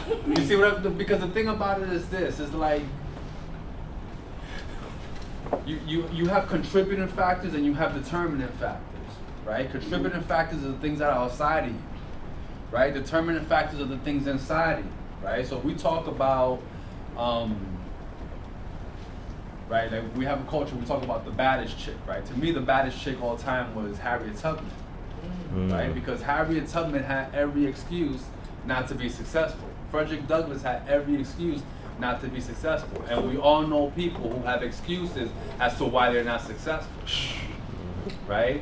So like, it doesn't matter to me. You know, if it all goes to hell, then I'll deal with it. But I wouldn't spend any of today, you know, even considering it. So You know it's what I America mean? ride or die. I wouldn't even consider because then the question becomes, all right, when that happens, then what are the good options? Like I will be answering you based on today. My answer today might change when the time comes. You know what I mean? Hold on, the lady has a question. So, I'm thinking about emancipating myself from there. Okay, I want to be national good. Say that again?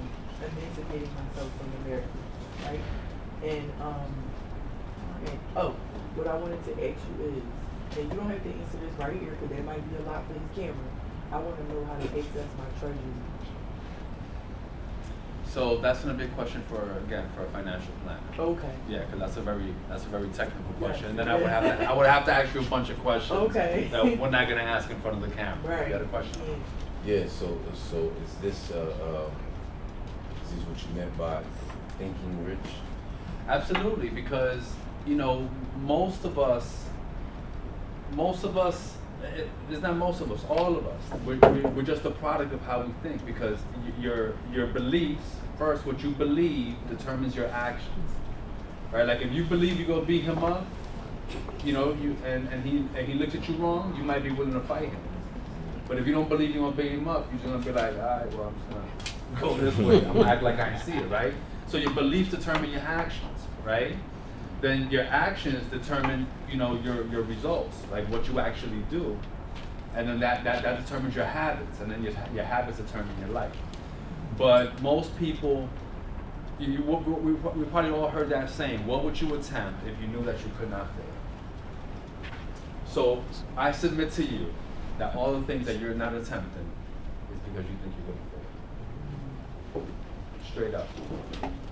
If you thought that something was impossible for you, you would just do it. The only thing that keeps us from doing anything Yourself. is there's only two things that you suffer: your memory, which is your past, your imagination, which is your future. Yeah, this was a question for the gold. So, cause you said you don't keep the gold in your house. So, No. where would you keep the gold? That would be somewhere you Well, would put yeah, it. it depends. It depends. It's your goal, man. It depends. I would keep it somewhere safe, Like, that that's why nobody knows about. That's why people have treasures and everything, and they plant it out in the backyards and stuff like that. Yeah, I mean, like that's a personal decision. Oh, cause I'm thinking like, is it like a bank? Because I mean, you could take it to the bank too. Like I wouldn't keep mine in a safe deposit No, bank like, because let's just say that bank gets raided because the bank is looking for something else in someone else's box. I don't want my stuff around, so I don't keep it there. Right.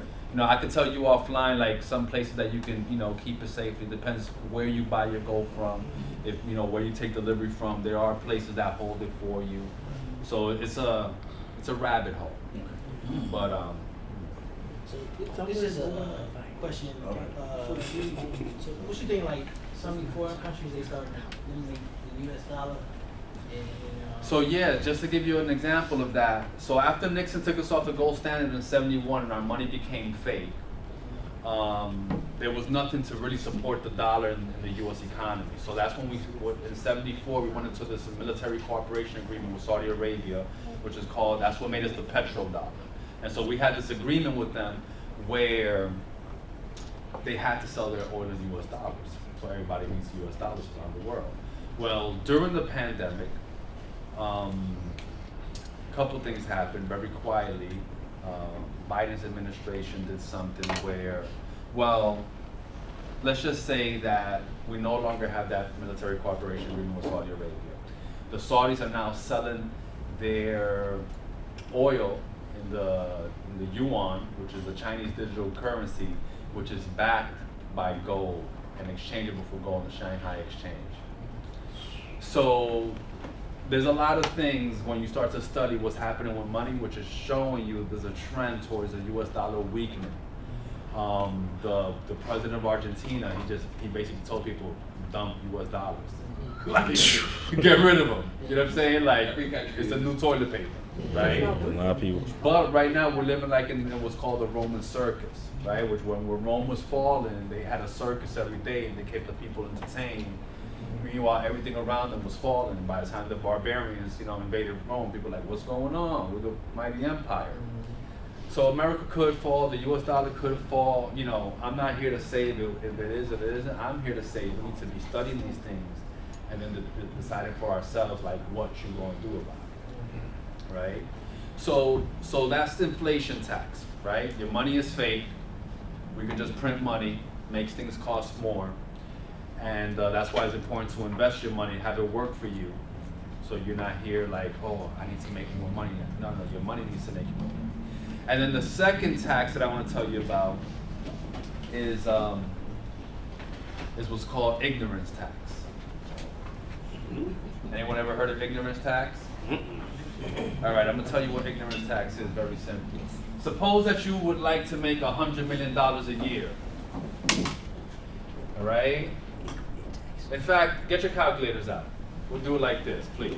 This way is going to be personalized, custom just to you. Everyone's going to have their own answers. Don't look at anyone's paper. Everyone's answer is going to be different. You're not going to blurt out your answers. You're not going to tell me your answers. This is just for you. I want you to put in your calculator $5 million. $5 million, please. Now, who here would like to make $5 million in a year? Me. Who here would like to make $5 million this year? Me. Okay, awesome. So you got $5 million in your calculator. Now I want you to subtract from that what you made last year. You don't have to blurt it out. You don't have to tell me. Don't let nobody see your paper. I want you to subtract what you made last year, approximately. Be generous. Add 25 on it, all right? Okay, now subtract that, all right? Whatever number is left, that's ignorance tax.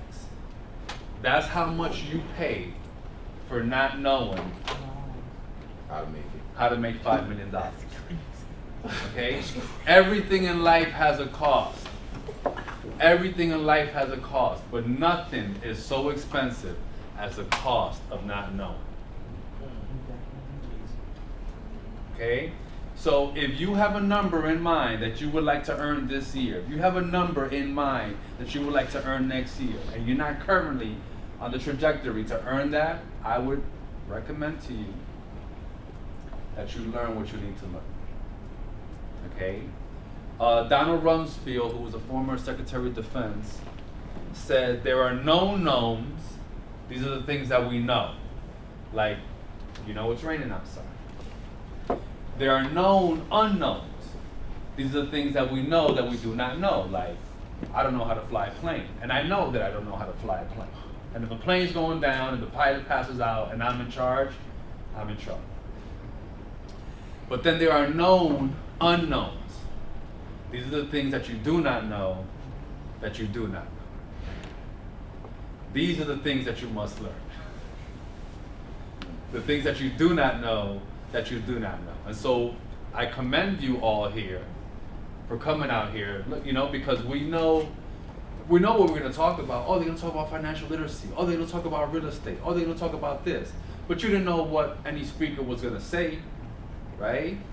And so coming here to know what you know that you do not know, that's the path, right? That's the path to reduce ignorance tax. Now, the last thing I want to say before I wrap up is I want to show you how, because a lot of people say this, and perhaps you've said this, right? Raise your hand if you ever said, man, if I had $1 million, I know what I'd do with it. If I had $2 million, I know exactly how I would invest, right? Man, I would never go broke again. Well, I'm going to show you where each of you has $2 million. Each of you. Okay? Because remember I said we're looking for the things that we don't know that we don't know. And so you're wondering, like, where I got $2 million at. I think I know. Where I got $2 million at, right? There's a story in the Bible that we might have heard. It was a story of the 3 talents, right? This rich man, this businessman, he gave 3 of his servants talents. Now, when we hear the word talent, a lot of times people don't know what that means. They think like, oh, well, many people know that he gave them gold, he gave them money. But does anybody know how much is a talent of gold? Okay. So depending on what country you were in, a talent was somewhere between 68 to 74 pounds of gold. Okay, so let's split the difference. Let's say it was 70 pounds of gold that he gave, right? So when you go by today's prices, 70 pounds times 16 ounces times current price of gold is about $2,000. We're talking about over $2 million. So one servant, he gave him 1 talent. Another servant, he gave them 2 talents. And another servant, he gave him 5 talents. And so he goes away, he tells them to do something with it and he'll be back, right? And this guy's a businessman. This guy invests his money. He puts his money to work. So when he comes back, the guy that had the 5 talents, which is $10 million, he's like, oh, what you do with it? Oh, I invested it, I doubled it. Great, 10 to 20, awesome. Second guy, 4.5 mil, I doubled it. Last guy, oh, I didn't want to lose your money, so I buried it, right? And so he takes his talent away. He takes his 2 mil, he gives it to the other guy. Now we would look at him and be like, that's fair, okay? So what's my point? Where's our talents? Our talents are our time. Okay? Every single day that you wake up, you have time. Okay? The difference between somebody who has a bunch of money in the bank and someone who doesn't is how they spend their time. That's it. My name is Alicia Fagg. So everything that you've heard today, I've participated in. I own real estate, I have my life insurance plan, I have crypto, I have stocks, I have businesses. That means nothing. What means everything is You're what an actor. you plan to do. You've got all this knowledge today. What are you going to do with it? You learned about marketing, you learned about investing. How are you going to apply that? So I'd like to find out a little bit of, first, Louis asked me to talk about business etiquette and business customer service, and we'll get there. But we don't have that many people here today. So I want to hear a little bit about the type of businesses you have so I can give you a little teeny bit of expertise of the next steps that you need to take to get to the next level. So we have a candle company here, and I'm sorry, what's this? Is there seasonings? No, they're all home fragrances. Home fragrances, that's great. So that looks like that's something that you sprinkle on the carpet. Yes. Awesome. And then you have a book company over here, publishing company. That's awesome. What do you have? I would like to have something, you know, like dart guns. Dart gun, so it's a 3D printed gun?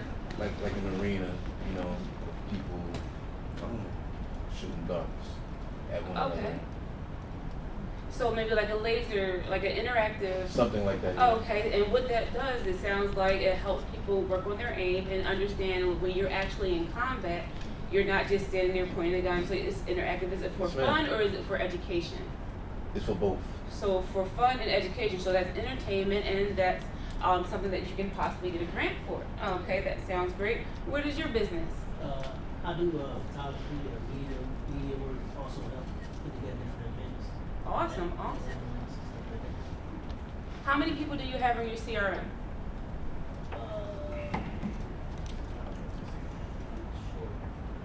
Those are questions, those are all your customers. You know, that's how, you know, or how do you go back to your, you know, your customers and say, hey, you know what? I would like to do an event for you. How are you utilizing those people that you work for? All right, so that's, you know, one thing. What's your business? I currently don't have one. Oh, what would you like to do? That's great. I actually like to go into cleaning business. Okay, commercial cleaning, residential cleaning? I like to do both. Okay, where would you start? I would start with residential and work my way up to commercial. When are you going to start? I'm working on a timeline to start next year. Next year, why not tomorrow? Well, some stuff I gotta clean up first before I get to that point. Wow. Okay, so that's the perception of things. But, you know, someone said, you know, change the people you're around. What about utilizing the people that you're around? It's called your COIs, your center of influences. So your friends and family, those are usually your first customers. And actually, the gentleman who worked for Fulton Bank, I used to be a branch manager at a bank. So the first thing we ask people is to do is to get accounts from the people that you know. Who's your mom, who's your cousin, who's your brother. Here's a form and here's checking account applications, bring back that business. So every business that I've worked for, we started with our COIs. Maybe you should start with someone that you know. And start your business tomorrow. Maybe even today. What's your business? Photography. And I see you already working. You've been working at Cameron the entire time. Awesome, awesome. What is the next step for you? When you look like you're actually in photography. What's your next step? I want to get my pictures in museums and billboards. Okay, okay. Have you created any relationships with museums? Yes. Awesome. What museum do you have a relationship with? One in New York City and the one here in Philly. Which one here in Philly? The Museum of Art. And one of the speakers worked for the African American Museum, Teresa. So that's somebody that you can reach out to say, hey, you know what, can I come to your events? Can I offer some free services? And build up your empire that way. That's another relationship that you can have. And what's your business back there? And I apologize, I came in at, I told her I was going to come in at 12, came in at 12:02. What's your business? Well, my business is real estate and insurance. So we take folks from debt to dynasty. And Nice. we show them how to protect it. Also protecting your debt, protecting your assets and preventing debt. You know, debt is sometimes a bad word to some people, but what I tell them is debt is one of my favorite words. It's about managing your debt, using the investments to keep your debt working for you. So for example, with a line of credit, you know, you can have a $10,000 line of credit. That $10,000 over time can equal $100,000 if you multiply that by 10. I had the multiplier in my head. I don't know why I couldn't compute. But when you have a line of credit, you use it and pay it, and use it and pay it, and use it and pay it. And after a while, you look back and say, you know what? You know how many assets I've purchased? And coming to you to protect that is number one. Now that's a resource right there for everyone who already has their business. You know, do you provide insurance for protection of the business? Business insurance, personal insurance. Beautiful. I didn't want to perceive myself and offer that on your behalf without asking you first. So, you know, there's two established companies right here who we're all at risk. That powder right there could be ingested by a baby. She has to make sure that that's, you know, human safe. So protecting those things. These are incense that could burn down a house. Protecting your investments. So right there, what's your business? My business? Yes. Well, I was running an eyeglass company at the time. Glass company? No, eyeglass. Eyeglass, Eyeglasses. okay. No, because I've blown glass too. It's kind of cool. It's Oh. fun to do. But an eyeglass company, that's great. I'm listening. And it was just like fashionable eyewear. I just came across just through networking Nice. for a distro, and he, kind of showed me a lot about merchandising, and I got to, start dibbling and dabbling into that. But right now, I want to focus on rebranding. So. Rebranding. Why are you focusing on rebranding? Out of curiosity. And may I ask if it's something that you don't want to talk about, please stop me. Oh no! It's a safe place here. We're, Okay. we've all had our ups and downs. Yes. So I believe that when I came in, I didn't think that the plan that I had didn't work. We all fell. So I think just getting out there, marketing, actually sticking to it, being motivated, being driven, just by my actions is what I need to do. So that's what I mean by like rebranding, having ideas, actually taking the time out, not going out to a party, but just going back to the drawing board and also getting to know, I'll say different departments of my business better. Okay, so right now you're in fashion, so optometry is your next step, to bring your fashion to, people who actually use them to be able to see. Mm-hmm. So that could be a next step. You in the back, what's your business, if you like to share it? Do you want one? Listen, one thing is great about a 9 to 5 is a 9 to 5. A lot of people say, oh, I'm an entrepreneur. I did all of my entrepreneurial expenditures funded by my 9 to 5, funded by my 401k. That is a great place to be.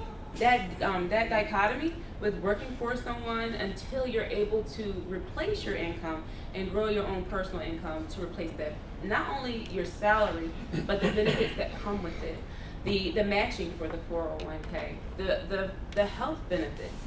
Because when we start our businesses, we can't have public, we can, and we're breaking the law, because we've seen other entrepreneurs on social media that's been audited, and unfortunately you can't have medical assistance when you own your own business because you are reporting income, if you report income. There's caveats to that, and I apologize for opening that door. Over here, Miss in the yellow. Yeah, I don't have a business. Okay, and are you interested in starting a business? I'm just here with my grandson to promote his book. That's awesome. Having your family here Thank you. is yes.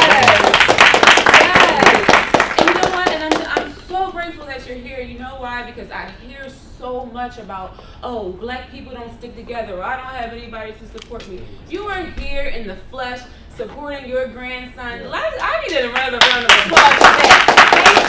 Thank you. Some of my first customer was my mom, my grandmother, my aunt when I used to do hair. Yes, I had an entrepreneurial spirit all my life, but I still love that 9 to 5. And so right there, what's your business? Well, I'm a gardener. Okay. So right now it's something called a master gardener. Nice. So that's what I'm trying to get into, which I have pretty much everything except for those actual courses, but I have like the experience already. But yeah, that's what I'm trying to do because that's a lot of money in it. It's a lot of money, and like you call it a gardener, I call it a landscaper. I think it's great. A lot of people right now, they're focused on using their green spaces to grow food. Oh, yeah. There's so many niches. You're talking about waiting. I'm talking about going.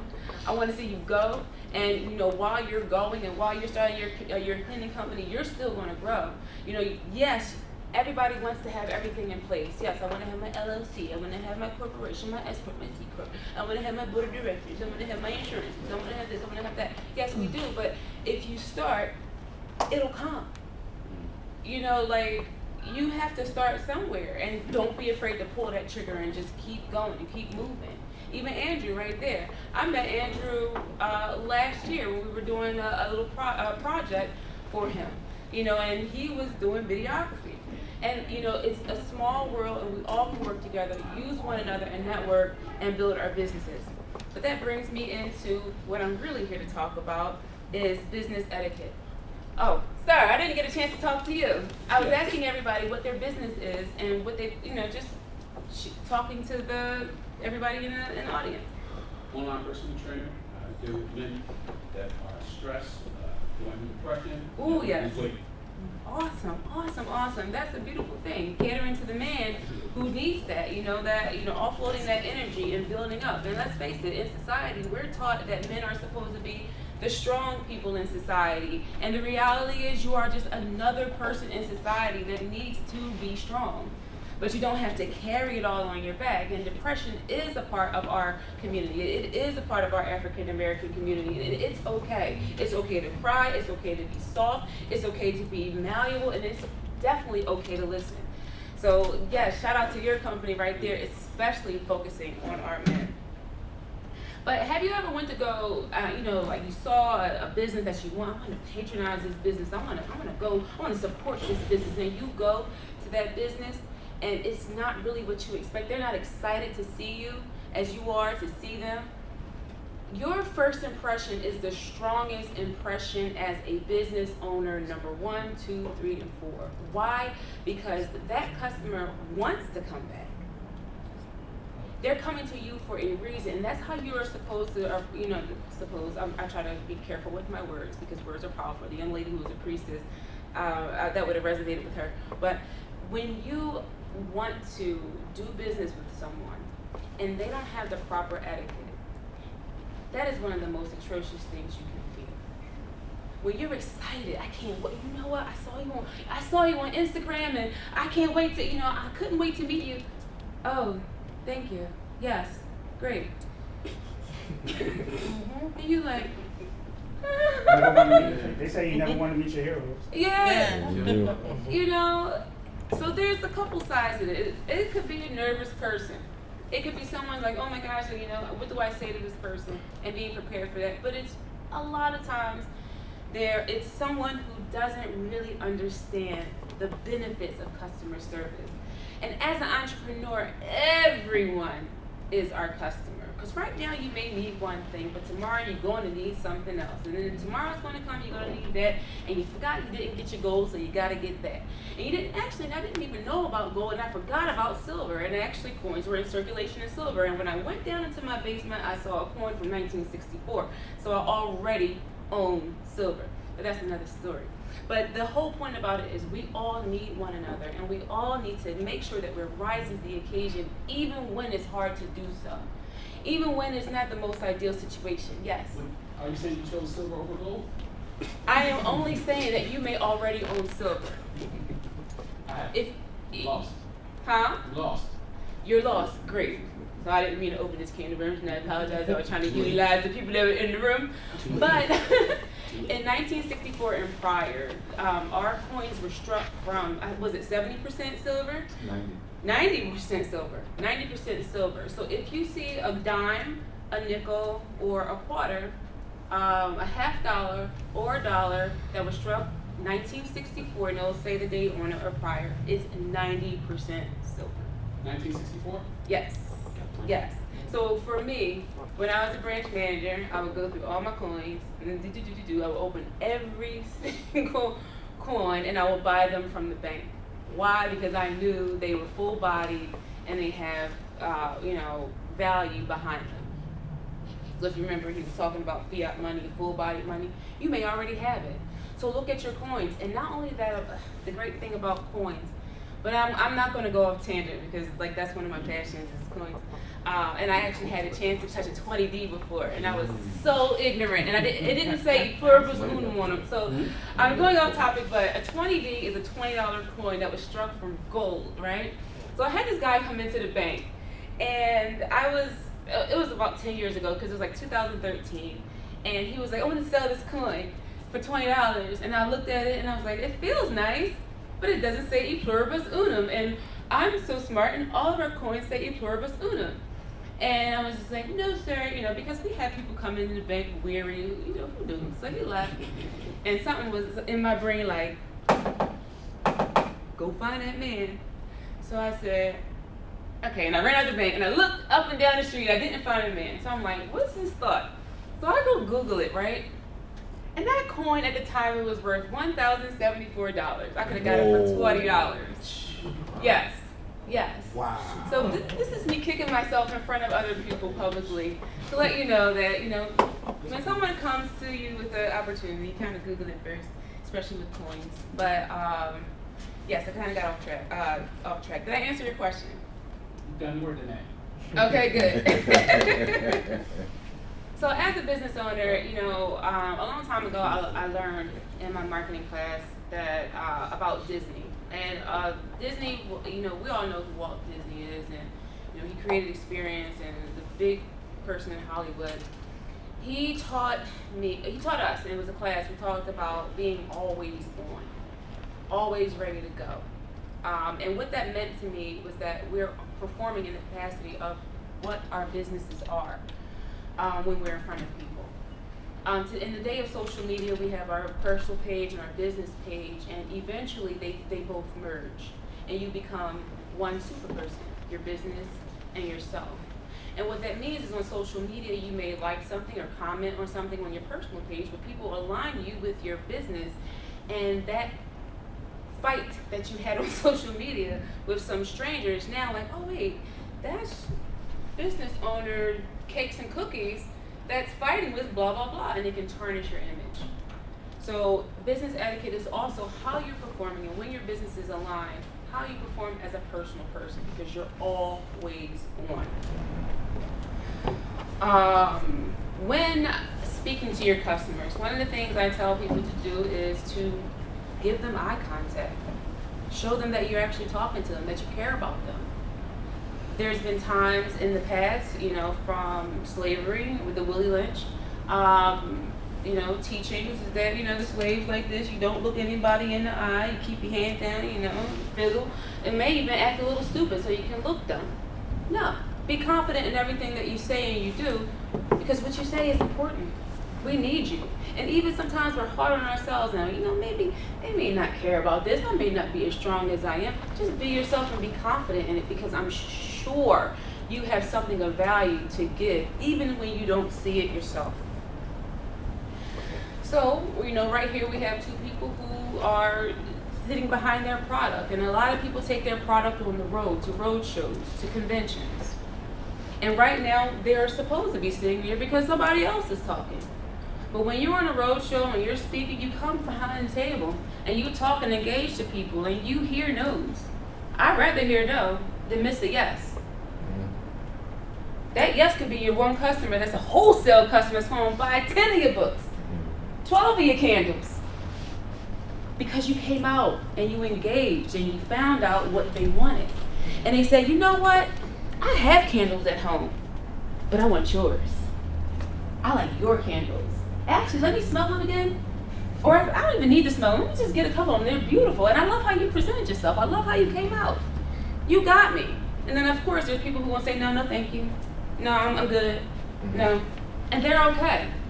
But don't let those no's discourage you from finding your passion and doing what you truly love.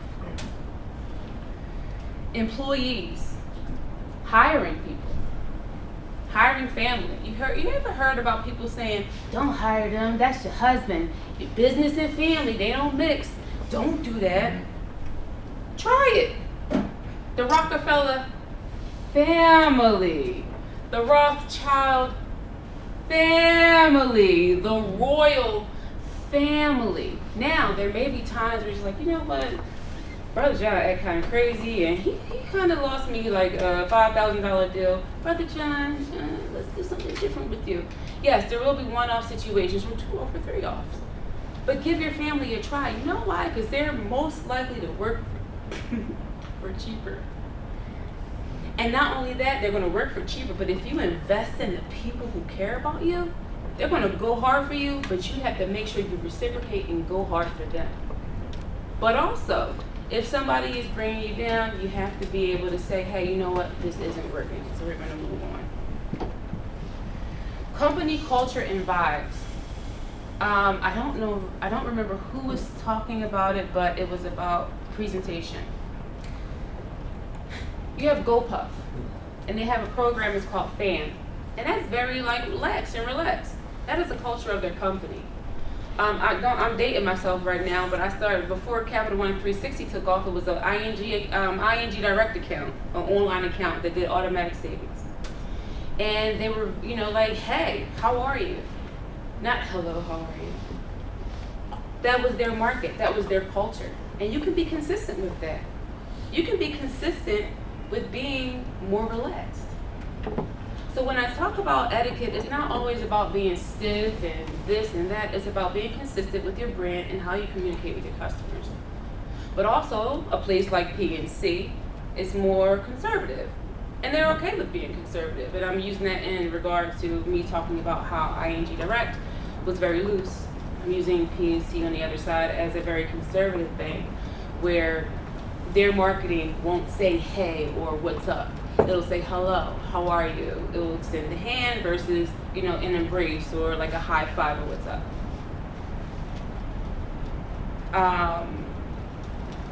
One of the last things I want to talk about is how you want to be remembered. Now I'm going to do something that's kind of fun because I did this on purpose, but what do you think my favorite color is? Red. Red. Magenta. Red. Burgundy. Crimson. Red. It's Green? pink. What? This is not my favorite color, but I chose to wear this today. And I knew that there were going to be people, so shout out to you, Lewis, for saying magenta. That was wrong, but it was close. But that's, you know, it's about presentation. You know, it could be attention grabbing, but the idea for me is that you are who you present. And if I never asked that or share what my favorite color is, they were like, that girl likes some red. Look at her. She got red hair, red shoes, red this, red that. So it's about how you present yourself. And that's how you're seen in the light of your customers. So you guys, everybody has the power to decide. Be consistent if you want to. I say you should want to because what that does is that gives people an idea of who you are. And that's going to be your brand recognition. And when they have an idea of who you are, they become reliant on that and they become confident in that, and that becomes your brand image. Branding is key because when you leave the room, that's all that's left, is what you've placed in that consumer's mind. So, that's it for me today. What questions do you guys have?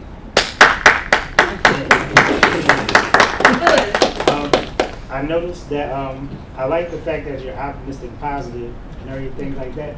So going along with that wavelength, what are some ways that we can continue to unite, circumvent all those misnomers that people say that we don't do the past? I would say like the past 5 years, especially in this group, we definitely got some camaraderie. So how do we keep some type of momentum going to start supporting each other? Like we could have like a city, we could have like a small section of the city and just start doing wealth type stuff. But how do we? Leaders like you. Okay. You know, listening to people around. Following that light. Like, we know when something feels good and we know when something doesn't feel right. In our brains, in our souls. We have to trust that. You know, people, we're all taught, what's the most intelligent part of your body? The brain. The heart. I'm asking? The brain. The gut. The gut. The gut. Yeah. Your gut is under attack with the sugars. Your gut is under attack with the processed foods. That is our intuition. We think it's our brain. And now, don't get me wrong, we have to feed the brain, feed the energy, blah, blah, blah, blah, but our gut is our brain. It tells us. That feeling you get in your chest when something ain't right, that's it. But that good feeling you get when you're around somebody, it's like, you know what? Okay. That's your gut. Trust it. Now, if it's something that's just like, and I got your question, I saw your hand, and if it's something that, you know, your gut says A, and you're like, my brain says B, please make sure you check and see and take a pause and look deeper. Please.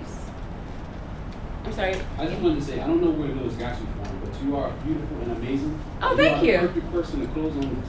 Oh, thank you very much. Listen, I don't know what to say about that now. I'm going to start acting weird. But thank you very much. You know, like, you know, I am positive. I'm happy. But also, you know, it's funny because I've been through some shit. You know, Andrew was there. I was carjacked last year. I was carjacked at gunpoint. I'm a victim of gun violence in Northern Liberties. And like, that changed my life because I used to take certain things for granted. I mean, of course it changed my life, but I used to take certain things for granted and fear. I was scared and poo. But you know, if I would have left the earth that day, which I definitely quite possibly could have, I wouldn't have been happy. This is what I love talking to people. You know, I love sharing. I love like the fact that my people are growing and talking and working together and starting businesses and being unapologetic with it and taking it to new heights. You know, so keep going. One thing I see about business is that in a big city, there's so many businesses of the same thing. Yeah. How can you tell a person like, your business could progress, even though it's somebody else doing the same thing? How much food is in the market?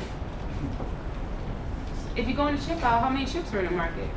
And if you go down a little bit, how many barbecue chips brands are there? Don't stop. Don't stop. It's enough market share to go out here.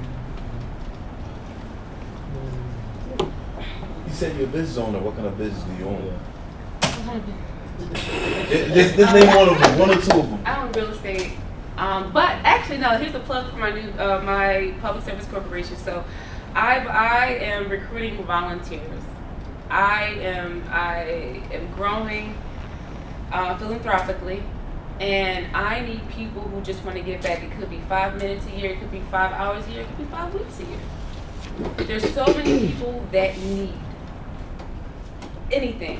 It could be the smallest thing. It could be stuffing an envelope. It could be actually speaking to people. It could be calling people for somebody else. I need people who are willing to donate time, because time is a great asset, 100%, which it is. It's the only thing that you can give and you cannot get back, ever. But there are so many people in need. I've been in need. I know how it feels to yeah. Have I been provided for certain things for my family? Because I don't want my mom or my like my parents to see this and say, Alicia, what the hell are you talking about? But psychologically, there have been things that I needed. So it could be anything. It could be just a conversation. It could be, hey, you know what? I have this organization. I need people to talk to them on the phone, to give them comfort, to be a safe space. I need people who are willing to give a smidgen of time, a lot of time, a little bit of time, or business owners. There was who was talking about taxes? There was someone talking about taxes. Keith, Teresa's husband. He was talking about taxes. You may need a tax write-off.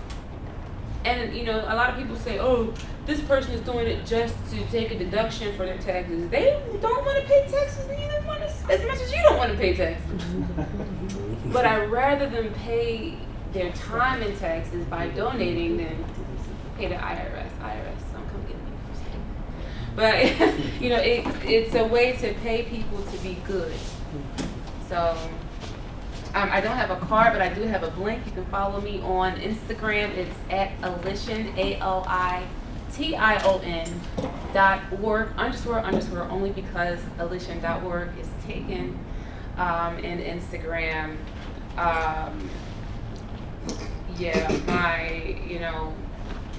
Let me know if did I say it too fast? I see you pulling up their phone. ALITION.org __ My website is www.alition.org. You can sign up as a business, as a nonprofit, or as a volunteer. I'm still growing out my programming. I plan to bring programming to Philadelphia to make sure so many people, all of us, know that we have the same opportunities. I see Japan Black. I'm following you back right now.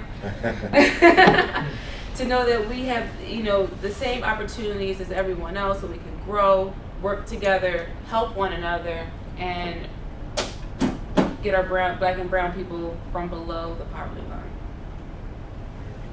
So, is there any other questions? I'm trying to follow you back. It's right there. Any other questions for today? How do you volunteer? Yes, how do you volunteer? Please go to www.alition.org and you'll find volunteers and you sign up for there. You give me a small profile. If you have any feedback, please give me feedback. Feedback is number one. If I need to add things to my my type form, please let me know and sign up. You'll get a automatic response. I'm working on my newsletter. And just let me know where you want to be, because I'm connected with a lot of organizations within Philadelphia, and they need help. They need help.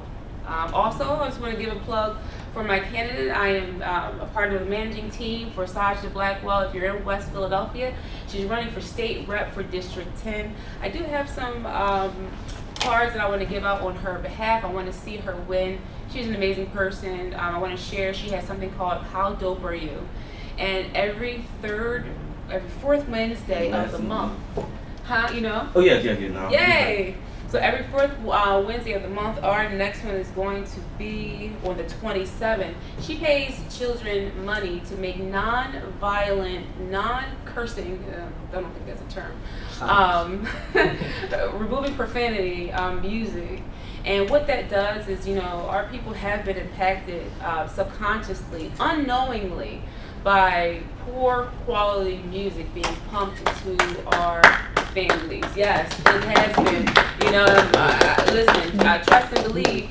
10 years ago, I would have said my favorite rapper was Jay-Z. It still is. But my grandmother saying about Snoop and Dr. Dre, and I'm dating myself again. She's like, you know what? They're calling you bitches. They're calling you hoes. And I'm like, they're not talking to me. They're not talking to me. But they were. You know why? Because they were talking to the people in the environment, and it became acceptable. And I see grandma, and I say, I'm not calling you grandma because of age, because I'm calling you grandma because you are grandma. And she's not in her head, because this is probably something that you said to, my generation. And we're trying to show that to Gen Z, because they're putting out the drill music, and they're killing each other. They're killing each other, and it's not just and it's not just the black and brown people that's doing it. It's people above them that's pushing it out, and it's also us that are allowing it to happen. So I just wanted to say thank you to everybody today. I'll leave with please reach out to me. You have my information. You have my social media. I'm here for you individually, as a community, everything. I don't have a physical card. I have a blank card. Huh? All right, I'll take it. Yes. All right. Have a great day, everybody. Thank you. Okay. Hi, my name is Sophia, and this is Sophie's Candle Shop. I've been in business for 2 years, almost 3.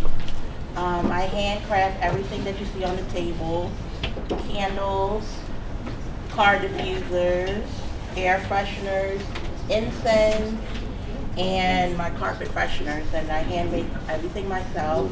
Part of the proceeds do go to Feed the Homeless, which is the second page I have. I go feed the homeless every 3rd or 4th Saturday of the month. I've been doing that for like over 14 years. So my business actually supports that group as well. It's strictly out of pocket. All my volunteers are also entrepreneurs who when I do vending events, pop-up, they all come out and they're like, oh, I want to be a part. So my whole crew are vendors. And that's it. You can follow me.